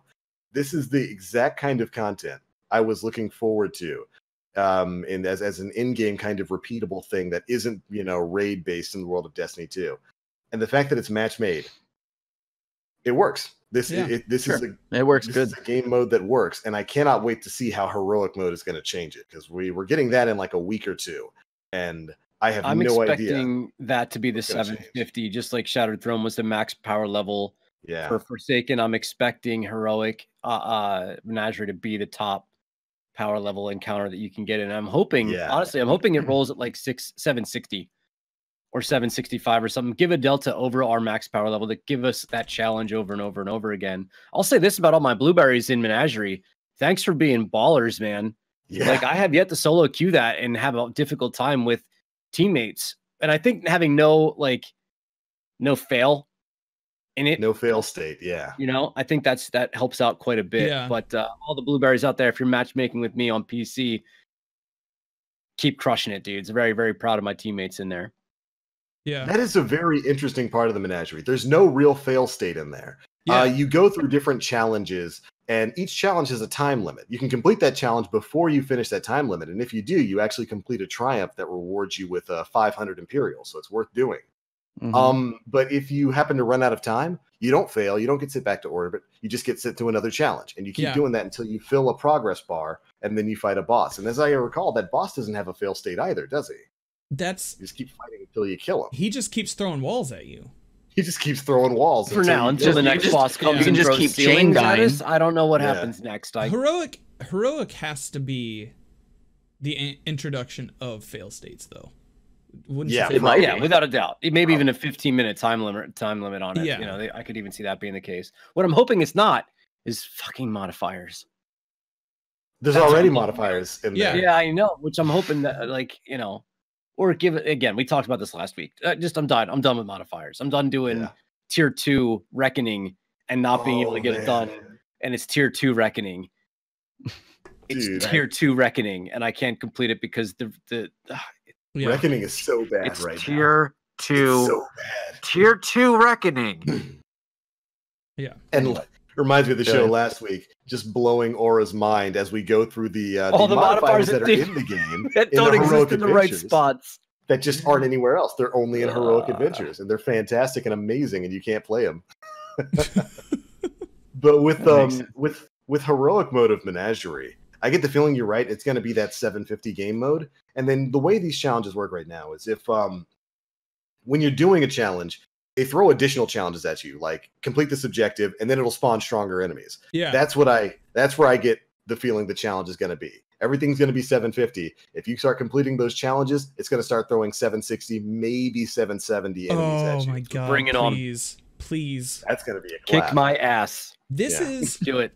Remember Prison of Elders? I like this better than Prison of Elders. 100%. I never loved Prison of Elders because it almost killed my entire streaming career. It's a different topic for a different time. Oof. Guys, ask questions about it. Let's do it on this one. But like, I don't know. Yeah, it's just such a good game mode. Have you guys found the hidden lore pieces yet? A couple of them, yeah. Yes. I've got about 4 of them right now, and there's, I don't know. It's super interesting, that book. Yeah, absolutely. Overall, there's a couple in the raid too, by the way. There's a couple of lore pieces throughout the course of the raid. Sweet. I haven't been in there yet. Yeah. Me neither. I haven't really been like chomping at the bit to get in there yet. Oh, dude. I'm finally doing the raid tomorrow. Oh man, Right on. Yeah. Aura, you So got feelings? I'm excited. it's Yep. You got so feelings? good. It's so good. Okay. Tell us. Toss them. All right, so I went in on day one launch time with our team. It was Jay Sniperton, Tesh Tube, Patrick Static, Schecter, Mr. Doble, and myself. We did the 6 hours of grinding before the raid launched. We went in right at launch, and we made it to 7 p.m. my time. We made it till 3:30 a.m. my time. We got to the boss room. Mr. Doble was falling asleep in Discord. I couldn't even see straight. I was having like heart palpitations. So I was like, we should probably call it and come back and try this again after work tomorrow. So I went to work the next day. I came home. It was 3 p.m. and we were at the boss room until 6 p.m., at which time I had to go out. So within the first 24 hours, our team didn't get the clear. About 2 hours later, my raid team got the clear with Patrick Static's brother. I had to leave. So at hour 26, our team got it done. It was like number 128 in the world or something like that to get it done. Awesome. So the next day, I was on Twitter. I'm like, I've got the boss checkpoint. I know what to do. Let's get it done. And be bold. Shout out to Carolina Gamer and Akeda and Puns in the world's first team. Like the world's first team literally answered the call, got me in. We got the clear after our second attempt. We wiped it one time just trying to figure out roles and where everybody was going to be. We got it done. So the raid was really good. It was a lot of enemies just all over the place, a lot of constant action. The jumping puzzle was a jumping puzzle that wasn't over the top to the point at which like you're going to wipe a million times trying to figure it out. It was kind of fun. The jumping puzzle was actually kind of silly. But it like we talked about what the checkboxes that I look for in a raid, and Crown of Sorrow hits all of them. Between just the sheer difficulty because of our power level, the contest mode was incredible. The waves of ads coming at you, the mechanics that are involved in it, the boss encounters being truly unique. It was like, again, Vicarious Visions killed it. They crushed it. It's probably, I mean, it might be my favorite Destiny 2 raid period. Yeah. It's going to be in my top 3, like, of all time. Like, it's going to be Vault of Glass, King's Fall, Crown of Sorrow. Wow. Fucking for A. me. Okay. So I'm so excited now. I was about to ask. Listen, I'm a different person than everybody else. Disclaimer, you might not enjoy it as much as I did. From the naked eye, it's pretty mechanic heavy. It involves a lot of moving parts, a lot of motion, but it was really, really, really, really fun. I can't wait to get back in and do it again. Yeah. I just really posted. have you watched it? Did you guys see how it works? Do you know? I've watched. Yeah, I watched World First Night. I watched The Last Encounter. I just watched for World's First. Well, people got stuck on the encounter on phase 1 way more time than they got stuck on phase 2. Yeah. I mean, we were on pace to be a top 15 to 20 team if we stuck with it at 3:30 a.m. and just kept going. We would have been done that quickly, but we had nothing. I had nothing. I was up for almost 24 hours. I've never done that before. Yeah, don't do that. So, but that room before the final encounter was really what screwed us, trying to figure out how to make that happen. So that room gives people a much harder. It's almost like Vosik of Wrath of the Machine, like where you're in that room for a while, because if one thing goes wrong, everything goes wrong. It's almost impossible to recover from. So it's a lot like that. Yeah, I was seeing that people are figuring out now that swords work against like one of the third phase. That's the one. That's the one where that's one of the strats now is swords for it, because they up the ammo and they up the damage. And if you get the god roll out of the forge with surrounding boss spec and whatever, that could be pretty huge. We just brute forced it, right? Yeah, we literally just brute forced it between Melting Point, Mountaintop, and God knows what else. What was huge was 1,000 voices. Yeah, and not blowing yourself up a lot of because that, there's a lot of people moving around. So there's a couple times where we blew ourselves up with them. But swords that there's no real worry about, self damage with them. So. Mm-hmm. And for the final boss's damage phase, as the Destiny community is known to do, I'm now seeing videos of like a 10-second clear with grenade launchers. Yeah. You just tractor cannon and grenade launch the final boss and he dies. I wonder doesn't how take Prospector long. is. Yeah. I wonder how Prospector is in there. Giggs and Vendetta 2-manned it already. And I saw that. Slayerage and Mork got it done today, and Carolina Gamer and Goldie will probably have it done by tomorrow if they really go after it. They may even have it by now, honestly. Actual madmen. There's one phases. I saw GSXR Clyde get a one phase in on the boss. It's funny, we talk about how they nerfed Whisper and Sleep and all that.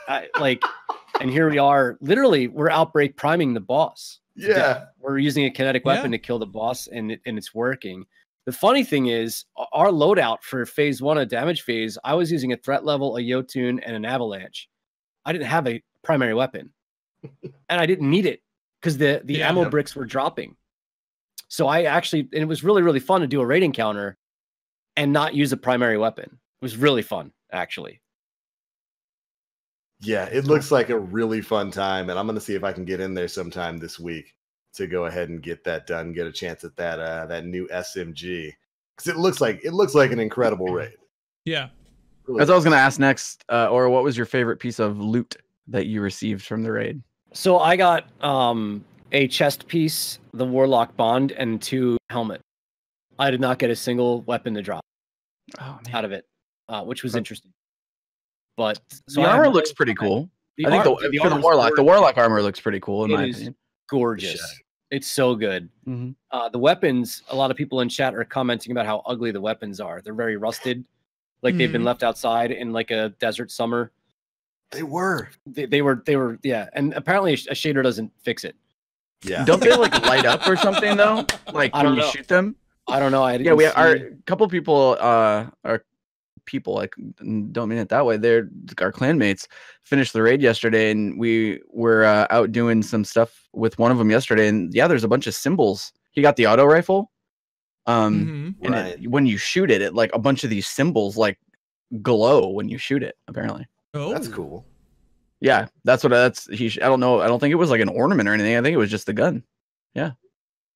Ooh. I think the way Aura described them is kind of funny as being stuff left out in the desert. They're literally weapons from D1. Like the auto rifle is shadow price. That's kind of cool. It's shadow price. It's just a shadow price. Hive so symbols. They were. Yeah. That's where our vault went. That's where our vault. Turns out everybody got in there. The Fallen. Yep. The Hive. A weird priest man from Callus's group. They touched all our stuff, including the moon. Yeah. Yeah. Right. It's interesting that you feel that way about the raid, though, because I was talking to Nim, who, of course, went did the day 1 race as well. He doesn't like it. He did not enjoy his time in there. I think as people start to spend more time in it and start to understand the mechanics and passing the buff along, it's going to become a lot easier. Yeah. There's really like only one mechanic, but that one mechanic exists throughout the course of the entire raid. Yeah. So and that's the buff trading, right? That's one. Yeah, that's one of the things I think can kind of sway either way for some people. That's why I say like I love it, but I completely understand why other people would be frustrated or not enjoy it, because if you don't like that one thing, it's there the whole time. Yeah. Like imagine shooting a monitor in Wrath of the Machine the entire way all the way through. No matter what you had to do, you had to shoot a monitor every single time. You know what I mean? It's like or an oracle. For you had to kill an oracle every single time you were running Vault of Glass throughout the entire Vault of Glass encounters. So I think that's why it's rubbing some people the wrong way. But for me, like again, I go back to Scourge and I'm just standing around doing nothing, fighting 2 or 3 Fallen. Like this is not like that. You are continuously fighting the Hive. That's awesome. It looks like a really fun experience. I can't wait to get my chance in there. It looks like a lot of fun. And if you guys ever want a PC raid friend, hit me up. I love that raid. I'll soon be able to do that, Aura, because cross save's a thing. Mm-hmm. Oh man, we finally get everybody on one platform. Feels good. Good stuff. Good stuff. PD raid team in September. Yeah, it's about time. Yeah, let's do it. I'm down. I'm always down. So what else dropped with the season of opulence that we need to talk about? So we talked about the chalice. We talked about Menagerie. Yeah, Menagerie. You have a really good video on the chalice, TBL. That's here on PD and on yours. If you'd like to talk about people that. need to chill with that. It's okay. I'm just kidding, my White Knights. Destroy that channel. Keep it going. You're protecting my honor. Thank you. The Turns out some classic Destiny cheese still exists with the menagerie. It's funny. It really reminds me of like the ether chest farming we used to do back in the House of Wolves, where you just open the chest, D-zone, rezone, open it again. You can kind of pull that off with the menagerie right now by just using your runes. Makes it so you can get your double powerful weekly drops really easily. And once you've gotten power and efficiency 2, which by the way, you should be getting by power and efficiency 1 and then power and efficiency 2. It's going to make sure that, or it's going to make it so that you get Imperials from completing activity stuff like Crucible, Gambit, Nightfalls, even games of Menagerie. So you can just keep opening chests of Menagerie and farm up Imperials that way. It's definitely a good way to get that thing leveled up because you're going to need a lot. I don't know if you guys have looked at all the upgrades. You need a lot of Imperials. There's once you do that power 2 upgrade too, there's a buff you can buy. Or like that helps the chance. I haven't experienced how good the chances are. Does it actually buff the rates a little bit, or it bumps up the drop rate a bit because the drop rate does seem to be fairly low. Like it's not like you're gonna play 3 games of Crucible and have it drop in 3 games unless you're super duper lucky. How much are they dropping in like when they do drop after an activity? How much is it? 500. Yeah. Oh, really? The big purse. 500. It's the big purse. It's a big purse. I like that. Okay. I thought it was going to be like 100 when I first tried it, but so did I. You get 500 Imperials as an in-game drop. So it's definitely worth getting. Definitely worth picking up power and efficiency too, and getting to farming there. Okay. Yeah. Cool. Man. I guess. I guess the chest just reset today as well. Really? Which may or may not have been an accident, but right before the show started, I ran over to Nessus and reopened all the chests. Yep. Ooh. Okay. Oh, so that might be on a. Yeah, I thought that was going to be on like a weekly reset. I'm assuming it's a bug. I can't Whatever. imagine why Wiener 69 would. Whatever, bro. On at whatever time, you know. When That's I saw like 1,500. I'll take that. When I saw him, when I saw I think saw that's his what name, I need for my next thing. When I saw his name, I kept thinking Werner Herzog from the Grizzly Man documentary. Werner Herzog. Yes. Callus would like to see you today. Also, penguins are sad. That's all I'm going to be able to think of when I see Wienerbot now. Thank you, Dan. You're welcome. You're welcome. He's got the voice of Werner Herzog. That's wonderful. Yeah. So let me ask you guys this before we get too far from it. The first 24 hours, there was only one console team, I believe, that got the raid clear, which was Rick Kacky's. Rick Kacky's team. But is he here? There's my question is this, apparently people are saying that because movement speed is slower on console, it's harder to trade the buffs and be in all the places you need to be in order to complete the last 2 rooms, because you do have to kind of be pretty maneuverable. So and almost all of the world's first players in the first whatever they're all on PC, but it's always PC. That's all the speedrunners. All of the speedrunners for the most part moved from console to PC when Destiny 2 first launched. Yep. So that's a part of it. That is 100% a part of the reason why the majority of the first 24-hour teams weren't on console. But my question, I mean, I guess I have to ask Dan this, primarily console player, is that a thing? I don't know. For me, I haven't had any activities in Destiny 2 so far that I haven't been able to complete. Division 2, that's another story. But we know all about that. Yeah, exactly. Yeah, big oof. Yeah, so but in Destiny 2, I haven't had that. I have been having some weird connection things lately. I think that's a Destiny side things, because I actually swear to God I was lagging. I was lagging the past couple of days. It's been sluggish in a couple of registrations, playing Gambit against invaders. I'm clearly hitting them in the head. I was helping somebody with 0 hour, and they weren't even paying attention to me. The ads weren't. Yeah, I've noticed some weird stuff as of late as well. Definitely. And when it comes to this, I mean, gameplay is faster on PC. You've got a greater range of movement. You can spin faster. You can react to things faster. Frame rate, of course, is a major difference between the PC platform and the console platform. So I guess I do kind of understand the complaint there that a console player might have a harder time getting things done since they can't. It's not quite as smooth of a gameplay experience. Listen, if you play sensitivity 10 on a controller, you're moving pretty damn quick when it comes to turning around. Like that's not a slow 10 on a controller on PC is like a 6 or 7 on console. So you are pretty freaking fast in terms of up and down and left and right. It's whether or not moving forward, backward, side to side movement is the same. And from what people tell me in chat, we're having a hard time covering the ground. Not so much. Yeah. Like again, not so much spinning around, but lateral movement in and of itself. And it does come into play. But I just wonder if the reason why the majority of players got it done on PC is because the majority of players who do that, who rating is what they do, exist on that platform. Yeah. And I like, this is just from Twitch experience. I have no idea, no knowledge of the player base that exists on Xbox or PS4. But when it comes to Twitch or content creation, the majority of the raid experts that I see are PC based. Yeah. All jump to PC. I agree. Yeah. I would say so. It just no, yeah. I haven't seen an activity in Destiny 2 where my frame rate has kept me from completing it, I guess is the best way to say that. So sure. I don't know. What level are you going to be going into the raid? When I jump, currently my hunter is 720 without moving over to other characters.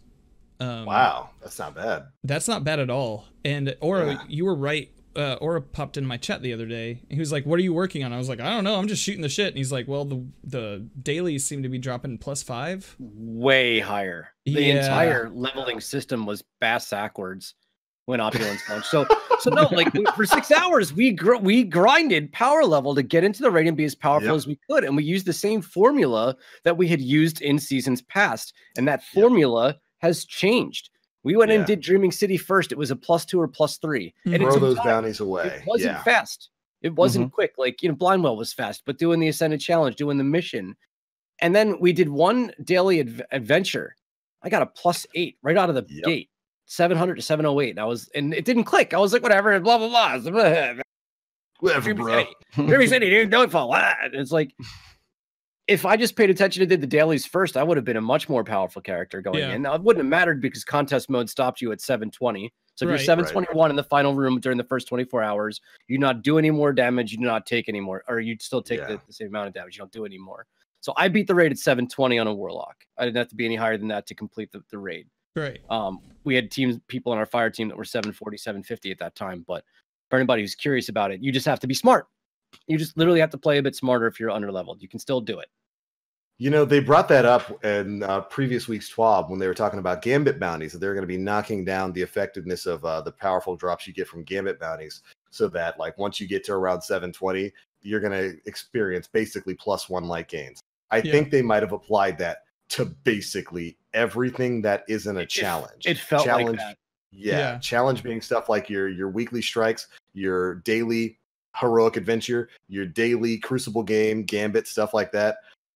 That stuff, we'll get to the big light game now. The stuff that you used to grind for, like the Dreaming City, the bounties tied to the Dreaming City, and that kind of stuff is going to get you like 1 to 2 light. I did. I was doing my powerful weapon frames today. Like, oh boy, I think I'm about 734, 735 on my Warlock right now. Haven't set foot in the raid. That's awesome. That's crazy power gains for 1 week. But like, I'm sitting there like, okay, I've held on to these powerful weapon frames so that I can get a 740 plus primary, a 740 plus secondary. I've got my pulse rifle. I've got the Kindled Orchid hand cannon frame, and I'm going to get some armor at the end of it.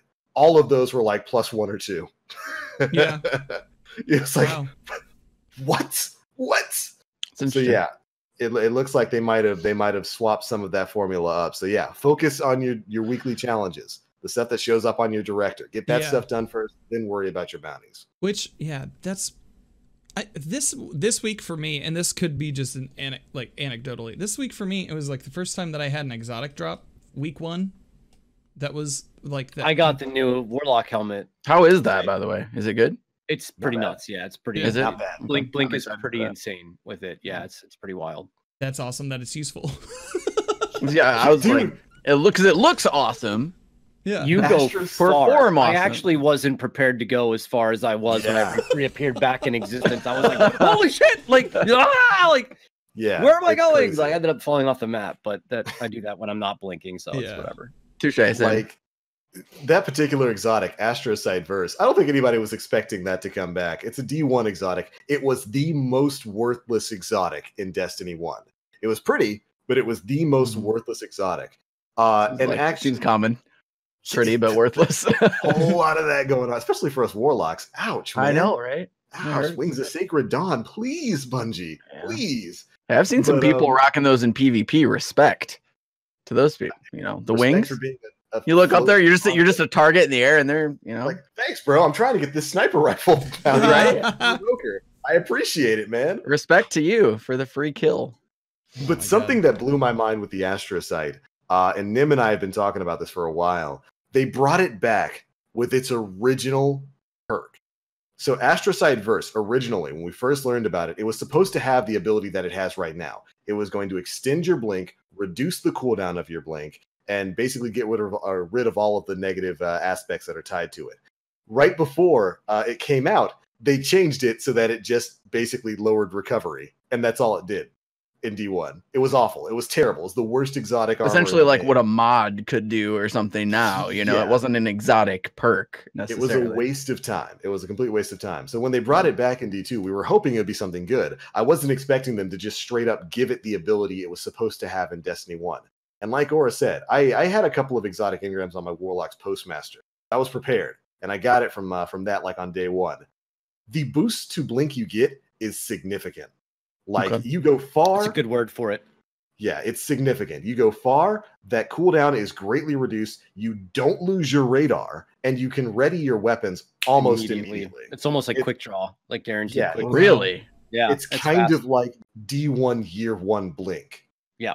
That's the Wow. only thing I can compare it to. It's really strong. So that's got to Really be strong. really powerful in PvP if you're playing a Voidlock. Yeah, get that shotgun in. Really your hand. annoying in PvP if you're playing a Voidlock. you can cover some ground with it. It's really Okay. strong. I dig it. All right. Well, now I know what I'm grinding for. Thanks. All right. Yeah. Okay.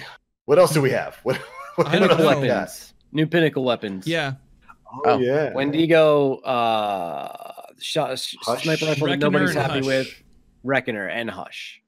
I am almost at the Wendigo and I'm almost at the Hush. I have not even started the sniper rifle yet. Yeah. Yeah, you know, for anybody wanting to do the Wendigo, you can load strikes until you get the Dreaming City strike, the corrupted. And from the spawn point, you just go to the blind well and start a blind well. That's right. And all of the kills that occur in the blind well will count as grenade launcher kills. Oh my So- god. I spent a better part of this morning in there, about 2.5 hours this morning with Malicious Birthright, Fighting Lion, and whatever the hell power grenade launcher you want to pick out of a hat. The 40 of them that exist in this game. And I Incredible. mean, 1,300 kills out of the 1,500, over half on multi kills. The percentage is a little bit lackluster. That's the one thing that really holds back almost all of the Mhm. pinnacle so far. Because of the Hush, I'm done on the bow kills. I'm done all the headshot kills with it. I only have the medals that are left to obtain in Gambit, which is also a bit of a grind. So, but for anybody out there who wants to get Wendigo quickly, get a fire team together, roll it until you get corrupted, and then go to blind well and do not leave. That's a great idea. That's a fantastic idea to get the Genius. the kills and multi-kill challenges done. You should make a cheese video off of that, Aura. Go and rake in those. Well, I YouTube started points. stream doing it today, and everyone's like, "Oh, Aura's doing it the normal way. What idiot?" And I was like, "All right, you guys obviously know something I don't know. Like that happened the last 24 hours because nobody's been talking about this." Yeah, I It's had like, no yeah, you idea. dumb you just go to the blind well. Oh my I god. was like, all right, I had cool. no idea either. I spend a lot of time on the interwebs. Well, Yeah, I I did it had no solo, and before I hadn't knew thought it, about my blueberries were in there doing it with me. And once they Like, left, what are I they grabbed- doing? They're just yeah. in the blind well. So everybody's Smart. pretty up to snuff on it. So This if you're trying to get the community Wendigo, This community's that's too it. smart. Just Yeah, absolutely. Literally. well, it's Bungie's insane. not smart enough to put a barrier between Rhea Sylvia and the Velium Mist so that you can't get to it. yeah. You know? It's this community, man. Like if there is any hint of cheese, it's like a rat in a maze. If there's even the tiniest hint of cheese, we gonna find it. We're gonna find it and we're gonna exploit it to get whatever we want on day one. Yeah, I was wondering because I saw some people in like PvP and whatnot who had Wendigo, and I was like, how? Yeah, well, Jebby did it legit. Jebby and Chad, he's like, I just ran strikes and did it. I didn't care. It took me like 30 something strikes, and kudos to anybody who can do 30 strikes. I mean, honest to God, by the time I was like 3 hours into blind wall, I felt like I was gonna vomit from all the bright lights and the smoke and the. So like that's a difficult place to exist in a for that period of time. But luckily, you know, I'm almost done. Thank God. Yeah, I'm gonna have to do that this week because that seems like a really great way to get that done, just like that. And for the most part, I mean, the pinnacle weapon challenges don't seem to be that difficult. I started on Hush as well, and I'm about 50% of the way through the precision kills and like the normal bow kills, and I think I'm at like maybe 35% on the medals. And I barely played any Gambit. It doesn't. I spent an entire day doing it. And shout out to Dan and the Le Monarch. I played through a bunch of different bows in Gambit before I mean, I tried a Trinity Ghoul, which you would think. Yeah. Since it would shoot 3 projectiles, it would be strong, but it's apparently pretty bad. So once I moved to Le Monarch, it was pretty much done and over between the kills and the precision shots. The problem is I don't play enough Gambit to know how to generate medals. So for anybody out there who wants to give it a shot, the best way to ensure a medal is to get 5 motes and bank first. You'll get the first bank every single time. I just gotta there's say, also Killmonger, and apparently wiping an entire team gets you some progress pretty quickly. I was not able to. I derped quite a bit before I was able to wipe an entire team for progress, but I'm somewhere in the 50% range on the medals. Yeah, definitely keep banking 5 and hammerhead people.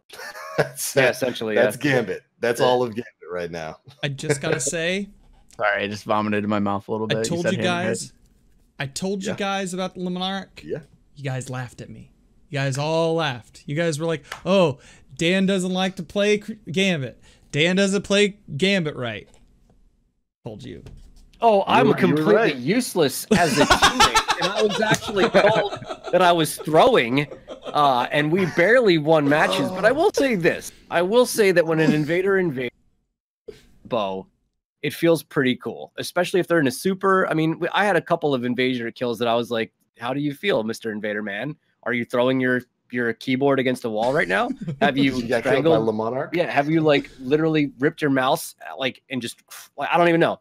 Smashed it with a hammer, because it's got to be pretty insulting to die to a bow. Yeah, but there's a couple times where I was top slayer, and I'm like, there's no reason why a person using a bow should be the top slayer on your team. Like, if I'm dropping 40 or 50 kills, it's not because I'm good with a bow. It's because you have no idea what you're doing. Plain and simple. Like the bow hate. And listen, it was reasonable. I had to pair it with a threat level to be any kind of effective if I was actually going to try. Yeah, I had to pair it with something where I could clear the bank for people who were going to put motes into it. But like, I wouldn't dare call myself a solid competitive Gambit player, but that I would use a bow to be that person. You know what I mean? Like if I'm playing Polar Bear, I'm not using a Le Monarch. Right. Dan, you're just a bow guy, right? I'm a bow guy. I like. I watch your stream all the time, and you're like, no matter what you don't play much PvP, but no matter what you're doing PvE wise, 90% of the time you got a bow going on. Yeah, I'm a bow guy. Sweet baby bow. Nope, respect. I dig it. I dig it. Yeah. I think the only the only thing that we haven't touched on is like. Truth? Next week? Next week. Yeah. Well, technically this week. I do believe that quest launches. Is that Tuesday? That quest is Tuesday. Going live? Mm-hmm. Have you guys looked at Truth in the database yet? No. I said to myself, one, if Truth is coming back, like, that's out of nowhere, but there's no way it'll have grenades and horseshoes, right? It's got grenades and horseshoes. Does it really? That's stupid. Can't wait to blow myself up with it. Oh Lord! I don't do that enough with firing it already. Yeah, I don't kill myself with Wordcliff coil enough already. I need to do it with Truth. It's got grenades and horseshoes. It's got its massive blast radius. It does not have its intrinsic tripod though. So really, there's no more. There's still no more 3 rockets in the tube. It is the year 2, year 3 Truth, the nerfed Truth, but.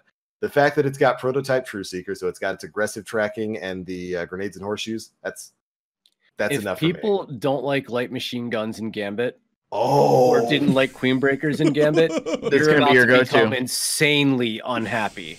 Mm-hmm. You're gonna start wishing that people would invade with that once Truth rolls into the sandbox. Oh yeah, Hammerhead about to completely disappear, especially No, with how I'm fine. large Gambit Prime maps are, and if the tracking. Oh yeah. It'll Generally, go the around way the they- mountain. yeah, it'll go around orbit. It'll orbit the planet and come back to its target. Truth is and with coming the way that around they- the mountain when it comes. He'll be true. coming around the mountain when it comes. Might as well make that sound when it shoot it, dude. Might as well just play that. That You, sound imagine how terrifying hearing that song in the distance, like slowly creeping up. like echoing around the mountain. You see, this Like, oh god.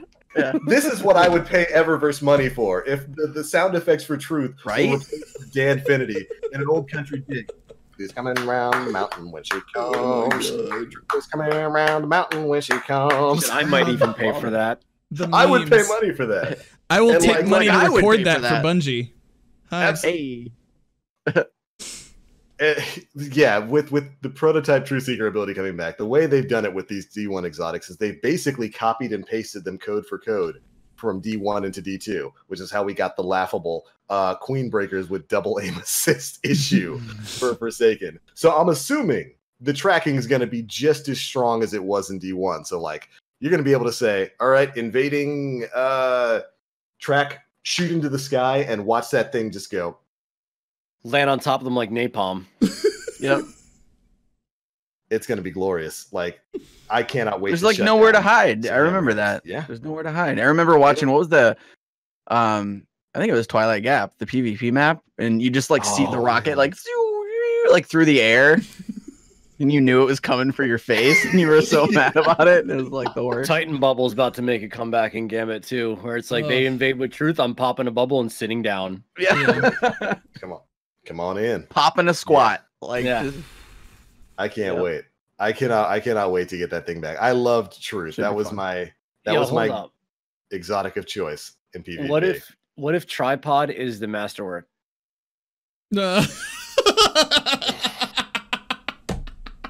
Just thinking out loud. Oh, I could see that being the case, right? Like, why Yeah. not? That'd be Yeah. great. Oh man, that would be amazing. That if that was the masterwork for it, that would be incredible. I would work for that. It's like get, I don't know, 2,000 Guardian kills.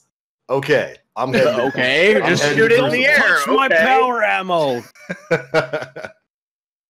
I'll absolutely reactivate toxic Black Link and be a Titan just shoulder charging people away from power so that I can take it. I'll absolutely go back into that. Dude, that would be a good masterwork. That would be a worthwhile masterwork for Truth. Just having Tripod back in it. Do it, Yeah. Bungie. Do it. Yeah. What else we got? Oh boy. I think is that everything? Did we everything? cover everything? I I think nailed it. we got through quite a lot, man. We talked a bit about some opulence. We got to talk about the raid menagerie. We talked about the Vidoc. We talked about Shadowkeep. Spoilers: Callus is coming back, and also Gaul and Crota and Skolas Yeah. and Fogoth. Oh, So excited for Fogoth. I really hope that's real. I first of all, I can't believe I'm an idiot who's been preaching about fighting Fogoth for the past 4. You specifically too. like It's like, literally. I want to fight It's a good Fogoth. fight, okay? Somebody at Bungie was like, "We want to fight Fogoth again too." All right, Aura. This is gonna be your monkey paw wish. You get to Yeah. fight Fogoth. well, so Funny. we missed finishers. Oh, The announcement of finishers. walks off. I don't even because Cool. they didn't. They I don't showed understand them. We don't know that much, right? So like, I Right. don't know understand them. much. Yeah. They Yeah. exist, but in what capacity? Like, is there going to be a guy who's like doing like finish him. bouncing around, like, and then it's going to pop up on screen to finish it? Like, what Is there like a separate I don't- like bar melee that you have? combo? I don't. I Yeah. don't know. It just like all Can you I do it in know- PvP? I saw. Oh, Like, It's only that- PvE enemies, right? That we saw them. I think do it's in only the That's all we demo. saw. Yeah. Yes. So Because it's a locked animation from what I've seen. The only way I can think of is if you get maybe an enemy to a specific level of health and you've got a melee charge, you'll just do a stylized melee attack rather than Yeah. your normal melee attack. if that's the case, I think that would be cool. that's we cool. we saw that frame uppercutting an ogre, and the ogre flipping backwards. We saw that Beautiful. the hunter did something similar to casting Blade Barrage, where they did like a rotating knife attack. The Titan like basically kissed its like fist and then landed like a jumping punch right across the face. That of it, was the which most looked like, Titan thing I've ever seen in my Ever. entire life. Right. Literally. Like Superman literally. punch. Yeah. and that like it looked like the Warlock was just like, Well, the Warlock you just do? essentially just poofed its hand. yeah, It was a strong it's just their melee. attack. So like Yeah. Yeah. listen, I'm a hunter main, and I typically shit all over Warlocks, and I was like, that's it. Like that's all the Warlock is getting is their normal melee attack for the finisher. Like they can't do it. If anything, I feel like they should get like the Bruce Lee, like, you know what I mean, like the little 1 inch The punch. 1 inch punch kind of thing. You know what I mean? Yeah. That seems more fitting for a Warlock than they're like. Anyway, Oh my god. I don't know, or even if it is like a melee, it's like more of a like you get like this poof of like energy or something, like something warlocky. Yeah. man. I don't know. Nova Warp just looks like a giant fart bubble to me. So who am I to? You're not wrong. I mean, Yeah. you're not wrong. That's how I use it. We're not talking about it in real life, Dan. We've already been over this last Oh week. yeah. Sorry, Yeah, we're not guy allowed on to the talk about internet. that. Sorry, one guy. We apologize. Was there one guy?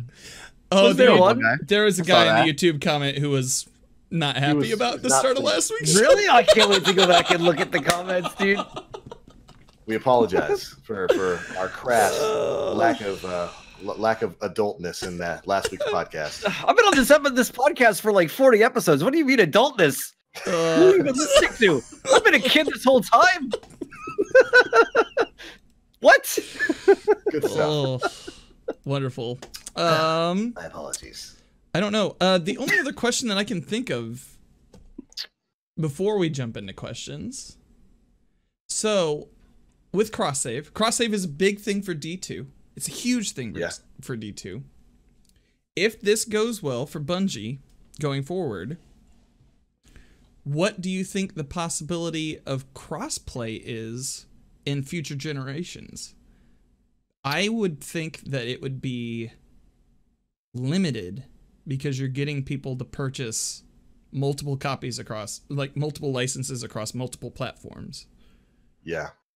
But that would be my thought. What do you guys think? I think the potential of crossplay specifically between like Xbox and PS4 is fairly likely as we move into the future. When it comes for PC and other things, it's a little bit more of a gray area. But I look at games like Call of Duty Modern Warfare, which is coming out later this year. They announced crossplay for all platforms, including PC and console. And the way they're going to be doing it is matchmaking based on party makeup and input. So if you're playing on PC and you're using a controller, it's going to match you with people from Xbox and PlayStation 4. If you're using mouse and keyboard, it's going to match you with other people who are using mouse and keyboard. But if you happen to be in a party, say you're using mouse and keyboard on PC and you party up with somebody on PlayStation, it's going to put you into like a mixed lobby where they have other people who are matched up that sort of way. I could definitely see when it comes people to abuse that. Oh yeah, Zim. there's gonna be Zims absolutely everywhere in Modern Warfare. People Dr. are gonna be Lupo. spending money on those things. Cheater! You're a cheater, Lupo. The good old days. That was a great Disclaimer: Lupo conversation. is not a cheater. He is not a No, cheater. we had- He's a good man. We had him on the Far from we it. had him on the show a while ago, and that was hilarious. You're a cheater, Lupo. But yeah, Zims are absolutely going to be a thing. But it's going to be a really interesting experiment to go moving forward. When it comes to Destiny, in PvE, I could definitely see crossplay between Xbox and PlayStation 4 happening across the board. When it comes to PC and those platforms, I would like to see that sort of thing for PvE. But I don't know how that's going to work when you've got separate frame rates going on between Xbox and, say, the PC platform. I guess it kind of works right now. There are people who play at 30 FPS on PC, and it seems to work pretty seamlessly. But I don't know. It's going to be... I think that's going to depend a bit on the architecture we get with the incoming consoles. New Xbox, new PlayStation. Yeah, I mean the new Xbox, if people don't know, is it's 4K 60, right? And then the potential of higher 120 FPS is so it's like said. PC Lite version. Good. But I don't. The only way that I can see it working out, especially if it is like PC and console, is if it was kind of. I know Fortnite, it's kind of opt in and opt out. Yes. So like that could work. And I don't maybe for like, but see, we're getting into the specifics where it's like maybe in like certain things like quick play or like, maybe not in competitive. Like, I don't know. Like there's so many variables. So I don't, to answer your question, Dan, I don't think anytime soon. Yeah. Yeah. I wouldn't think. Yeah. I'm a PC player who plays with a controller. Same. And I am an above average Crucible player who can hold his own against mouse and keyboard players with a controller. I'd say so. So I don't think, I mean, I'm not a top 1% guy. I'm probably more like a top 10% player, but those players who are those top 1% are going to beat me no matter what I'm using and no matter what they're using for that matter. Yeah. Like if they're just good players. Yeah. Right. They're just good. incredibly talented players. So that's the thing. I think people kind of fall short-minded when it comes to things like that. Like, oh, he's using aim assist, blah, blah, blah. Like, yeah, I am. I have a thumbstick and you have a mouse. Yes, I am using aim assist, of course. So when it comes to the Crucible side of things, which is the only limiting factor in my mind, like, I don't think that a Dreg is going to be like, bro, I'm playing against console players. Like, Dregs don't care. Yeah, right. Dregs don't care. So it's like I'd be all for it for PvE. I understand why some players in PvP would be upset with it being a thing. I think cross save is step one of that ultimate goal, but I think the conversation between manufacturers becomes greatly different when we're talking about allowing cross play to be a thing. Yeah. Fortnite is a free to play game that has cross play involved in it. So it's not like Xbox or PlayStation are losing sales or money. I don't believe anyway. I'm not sure if the Battle Pass money, the purchase a portion of that goes to the platform which they own it. But with Fortnite being the one prime example of that, and there's other games like Rocket League is another one that currently has cross-platform play. I don't know if you buy Rocket League, if it was free to play. I don't know anything about it. Final Fantasy, a couple of Final Fantasy online games are cross-platform. Again, I don't know 14, where the monetary side of things okay. play. Are you buying seasons? Are you buying content? Or is it free to play with expansions on top of it? Like I don't know. That's a monthly. I think Final Fantasy 14 is a monthly. Yes, fee. It's a monthly subscription. So these all kind of feel like they're outliers compared to what Destiny would be, with Call of Duty being the first version, the guiding light of something like that, where it's not going to be free to play. I don't believe it's going to be something big and you buy. But we'll see, because is Dauntless cross-platform? Dauntless is cross-platform. I think it is. Yeah, it is bonkers. Yes. And it seems to work. I remember the first game. I haven't played much Dauntless, but I remember the first game that I loaded up. It was like Xbox controller. Like I was with all different people, and I was like, oh, that was like that's cool. I didn't know that it was a thing, and then we all just kind of slayed together. Non-competitive game though, right? Not right, completely PvE. 100%. So I wonder if that's part of it too. We'll have to see and monitor. Listen, I feel like that's a far jump from the fact that we're just getting cross save 5 years into the game in September. But I think cross play might be something that Xbox, Steam and Microsoft want to have more conversations about. Yeah, sure.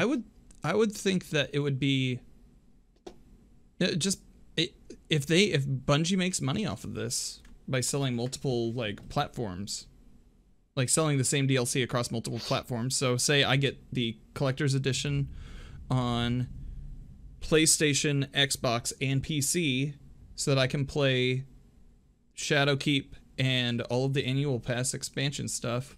What is that? That's like $195. A lot of money. Like in total. And if it was crossplay, ostensibly I'd probably only be buying the license once, and that would be $65. I mean, for all we know, Bungie might be the one who doesn't want crossplay to be a thing, so they can kind of try and build up the penny, the penny pack, the bank a little bit, right? So, because I think at the launch of cross save, they're going to see an influx of funds because people are going to be buying it on multiple platforms. And Right. what may happen is you're going to probably start to see that dissipate once that season has gone by. It might be like a one-time real big buy-in thing where people are going to then be like, all right, well, now everybody's on PC, so I'm going to be sticking with PC only kind of thing. Yeah. All right. So we have a few questions. Folks in chat, thank you so much for asking the questions. I'm gonna cap these out now. We got about 5 that I think are really solid. So let's get to them. We got Makes It Look Easy asks earlier in the stream. New viewer here. What would you say the biggest good changes are since release that would convince a player to come back? Played hardcore D1 and then sort of didn't enjoy the beginning of D2. Let's say like name 3 things a piece that would make jumping back into D2 worth it for you. Path to progression, meaning that you know exactly what you have to do in order to acquire this specific weapon.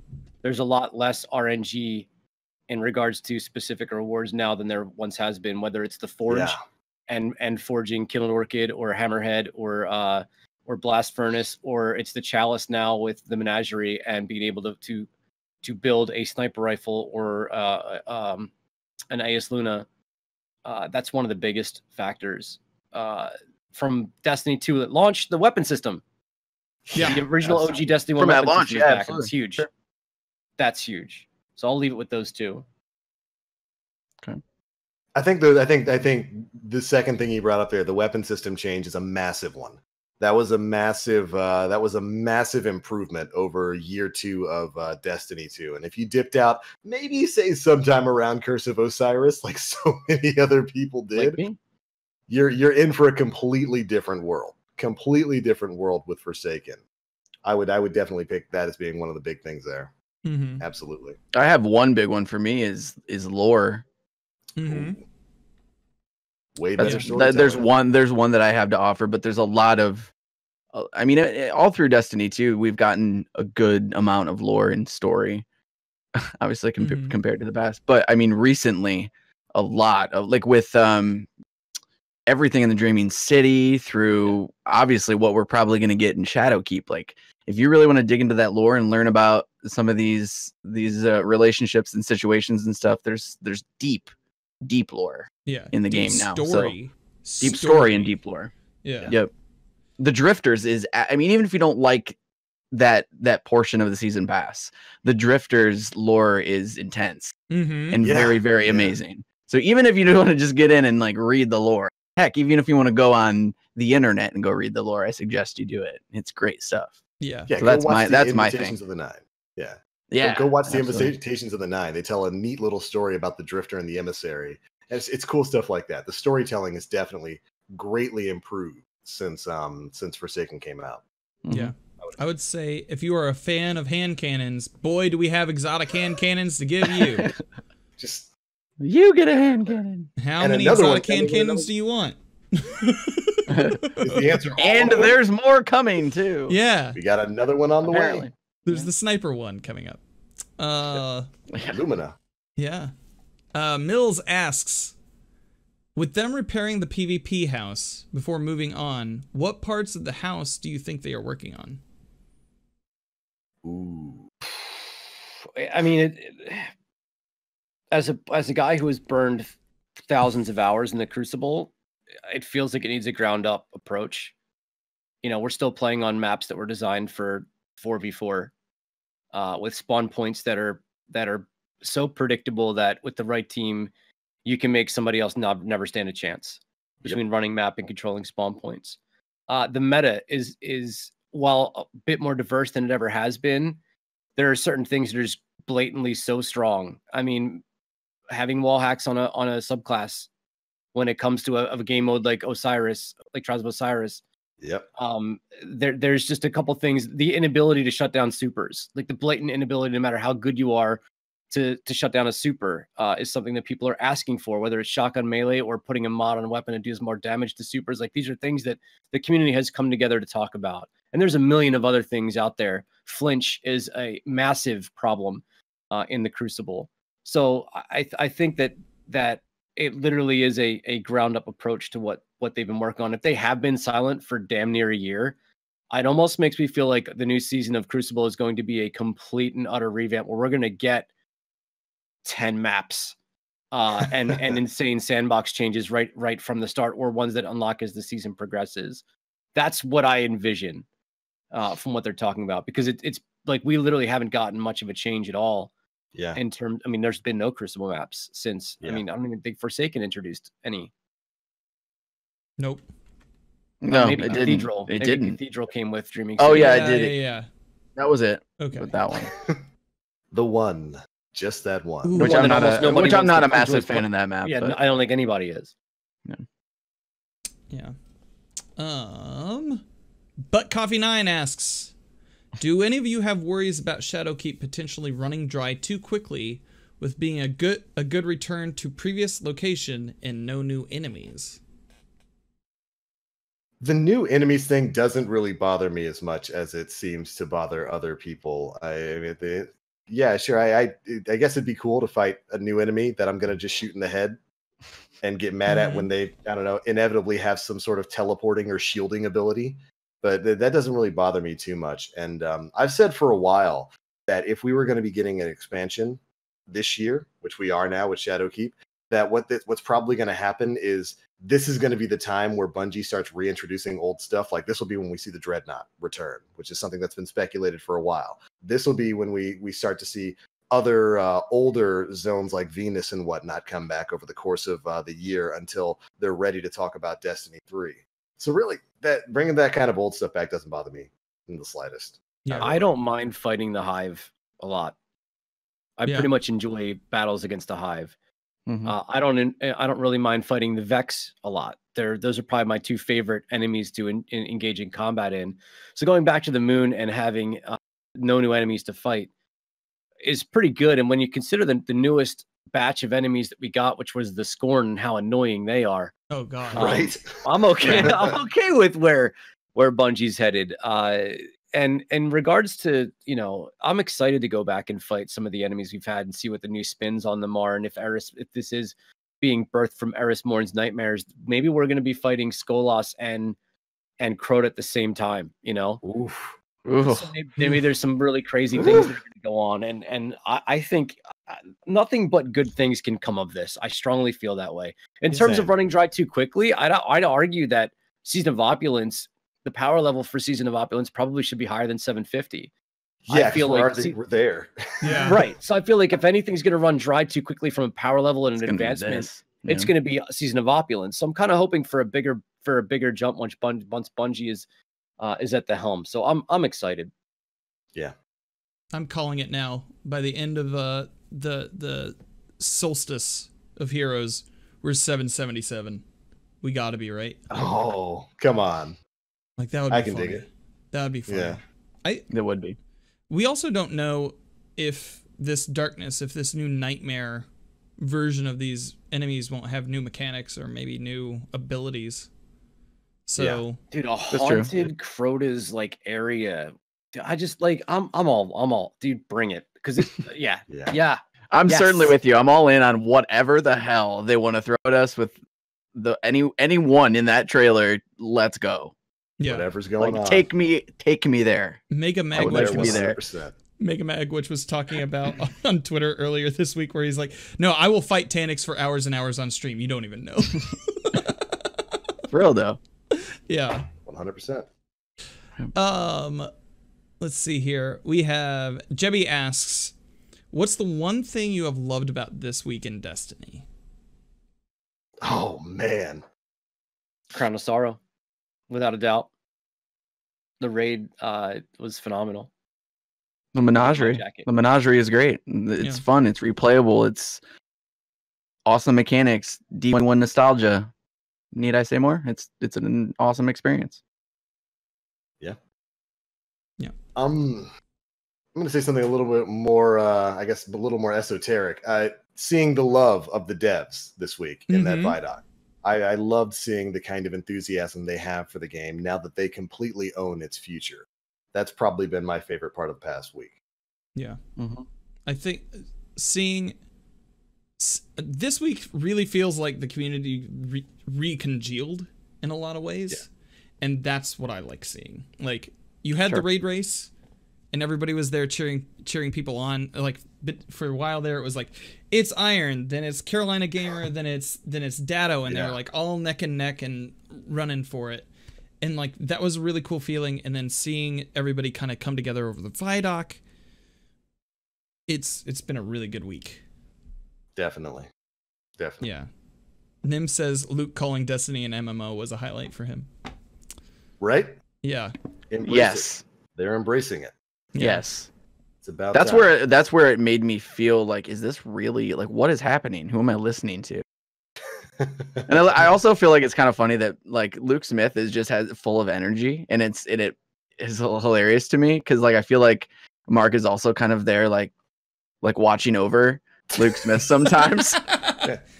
You got to bring it down. That epic partners joke was hilarious. Yes, it was 10 out of 10. Just to have Mark be like, "Yeah, we're going with Steam. We're going with Steam." Just dialing back in. Yeah, that was a good one. All right, and finally, from Mod Sherpa, this question is specifically addressed to Aura. So, what's this about? Skolas ruining stream? Oh man.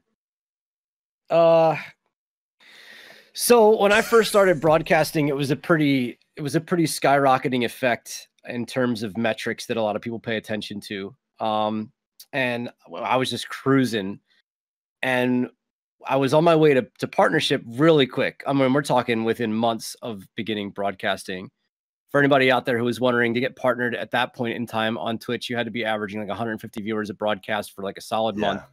And we were about there. We were averaging around that number, and just doing Crucible, playing sixes, and just talking to chat. We're just chilling. And then Prison of Elders launched, and my numbers tanked because nobody cared about Crucible at that point. Everybody just wanted to watch Prison of Elders. And for me at that time, Prison of Elders was the most boring thing that I had ever been a part of. It was before Prison of Elders got really intricate, which was a little bit later, right? There was two different versions. It got upgraded to the upgraded version was the really good one. It was the boring one prior to that. So, and I like, it's a bit of a jarring experience as a content creator to be on your way up. And this is because I was brand new to streaming. Be on your way up and then just suddenly just bottom out of nowhere. And it took months for me to recover from that. So that's why I'm always bitter in regards to Skolas and Prison of Elders, because I felt like I was actually better content than the damn PvE environment that they presented. And it sucks. Well, I mean, like probably. Yeah. It sucks to say stuff like that. But the fact of the matter is, when you're in this emotional roller coaster that is broadcasting, I was talking about my friends in real life, and you're just brand new to it. You're not really used to or accustomed to the roller coaster ride of emotions that follows all of the metrics, whether it's view count, subscription count, hosts and raids, and just overall hype that is this incredible content creation career. So, I mean, it was the first reality check that I ever had as a broadcaster. There's been many ever since then.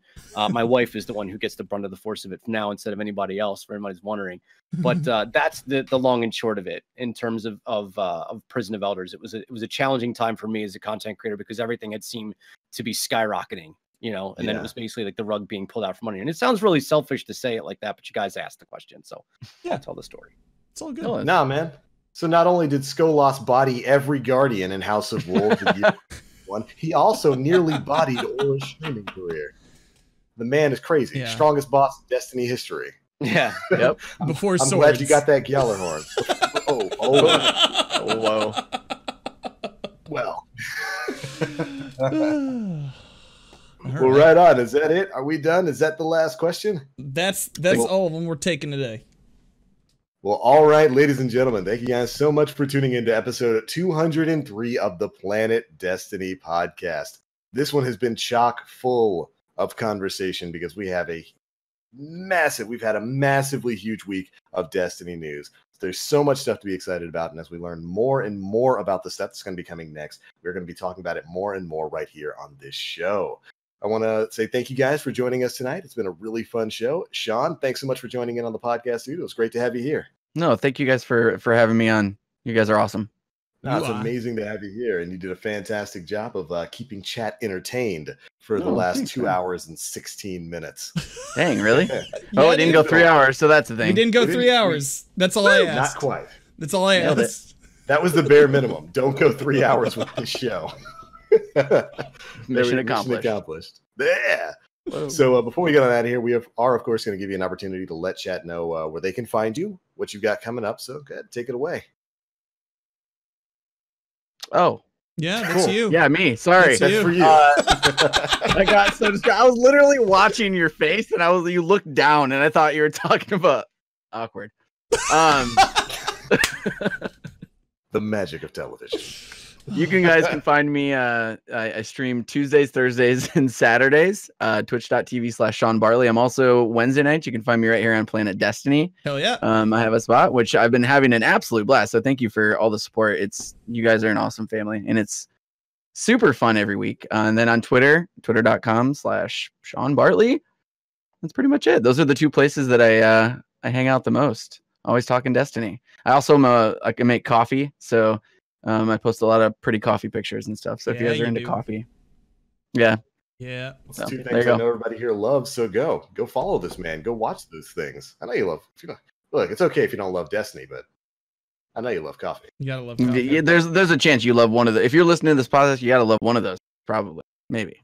Hopefully. And also, massive shout out to your wonderful wife, who I always see in the comment section. Dude, she's incredible. Yeah. She is a huge supporter of not only me, but she's a huge part of the community as well. Like, if anyone doesn't know, we met through Destiny. We met through Destiny 1, and like I said before, we're married 2 years now, and we still come down at night when the kids are in bed and grind it out, and it's awesome. So I'm thankful for you, babe. I'm thankful for you. It's amazing. Fantastic stuff. Well, thanks again for joining us tonight, man. It was fantastic to have you here. Absolutely. All right. And before we get on out of here, we're going to show you where we are at as well and whatever we've got coming down the pipeline, starting with Mr. Aura. You guys can catch me and all my poop jokes for those of you on YouTube at twitch.tv/Aura, twitter.com/evilaura, 3VIL_AURA. Maybe trying to get in a raid with Mr. Sean Bartley and the missus this week. We'll see. I would love that. Let's make it happen, man. For a raid, so I'm ready. Yeah. Right on. I wish you luck. I hope you get that submachine gun because I hear it's kind of nutty, a little crazy. Good stuff. Yeah, that sounds bonkers. Dan-san, where you at, man? Dan. Oh, hi. My name's Danfinity. You can find me on Twitter and Instagram at Danfinity, but the I's are L's, so Dan Finalty. You can find me on Twitch almost every day. Twitch.tv/Danfinity. Playing a lot of Destiny this week. You can also find my podcast SideQuest Sunday, which aired, you guessed it, on Sunday.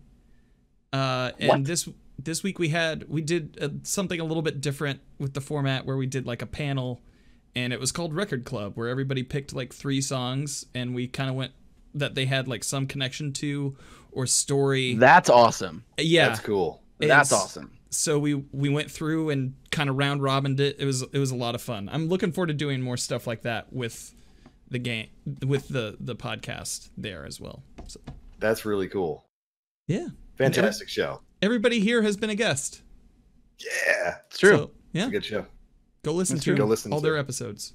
SideQuest Sunday. It helps me out too. Right. And of course, my name is The Black Link. You can find me pretty much everywhere on the internet, Twitch, Twitter, YouTube, all of that at The Black Link. Pretty big week of streams last week.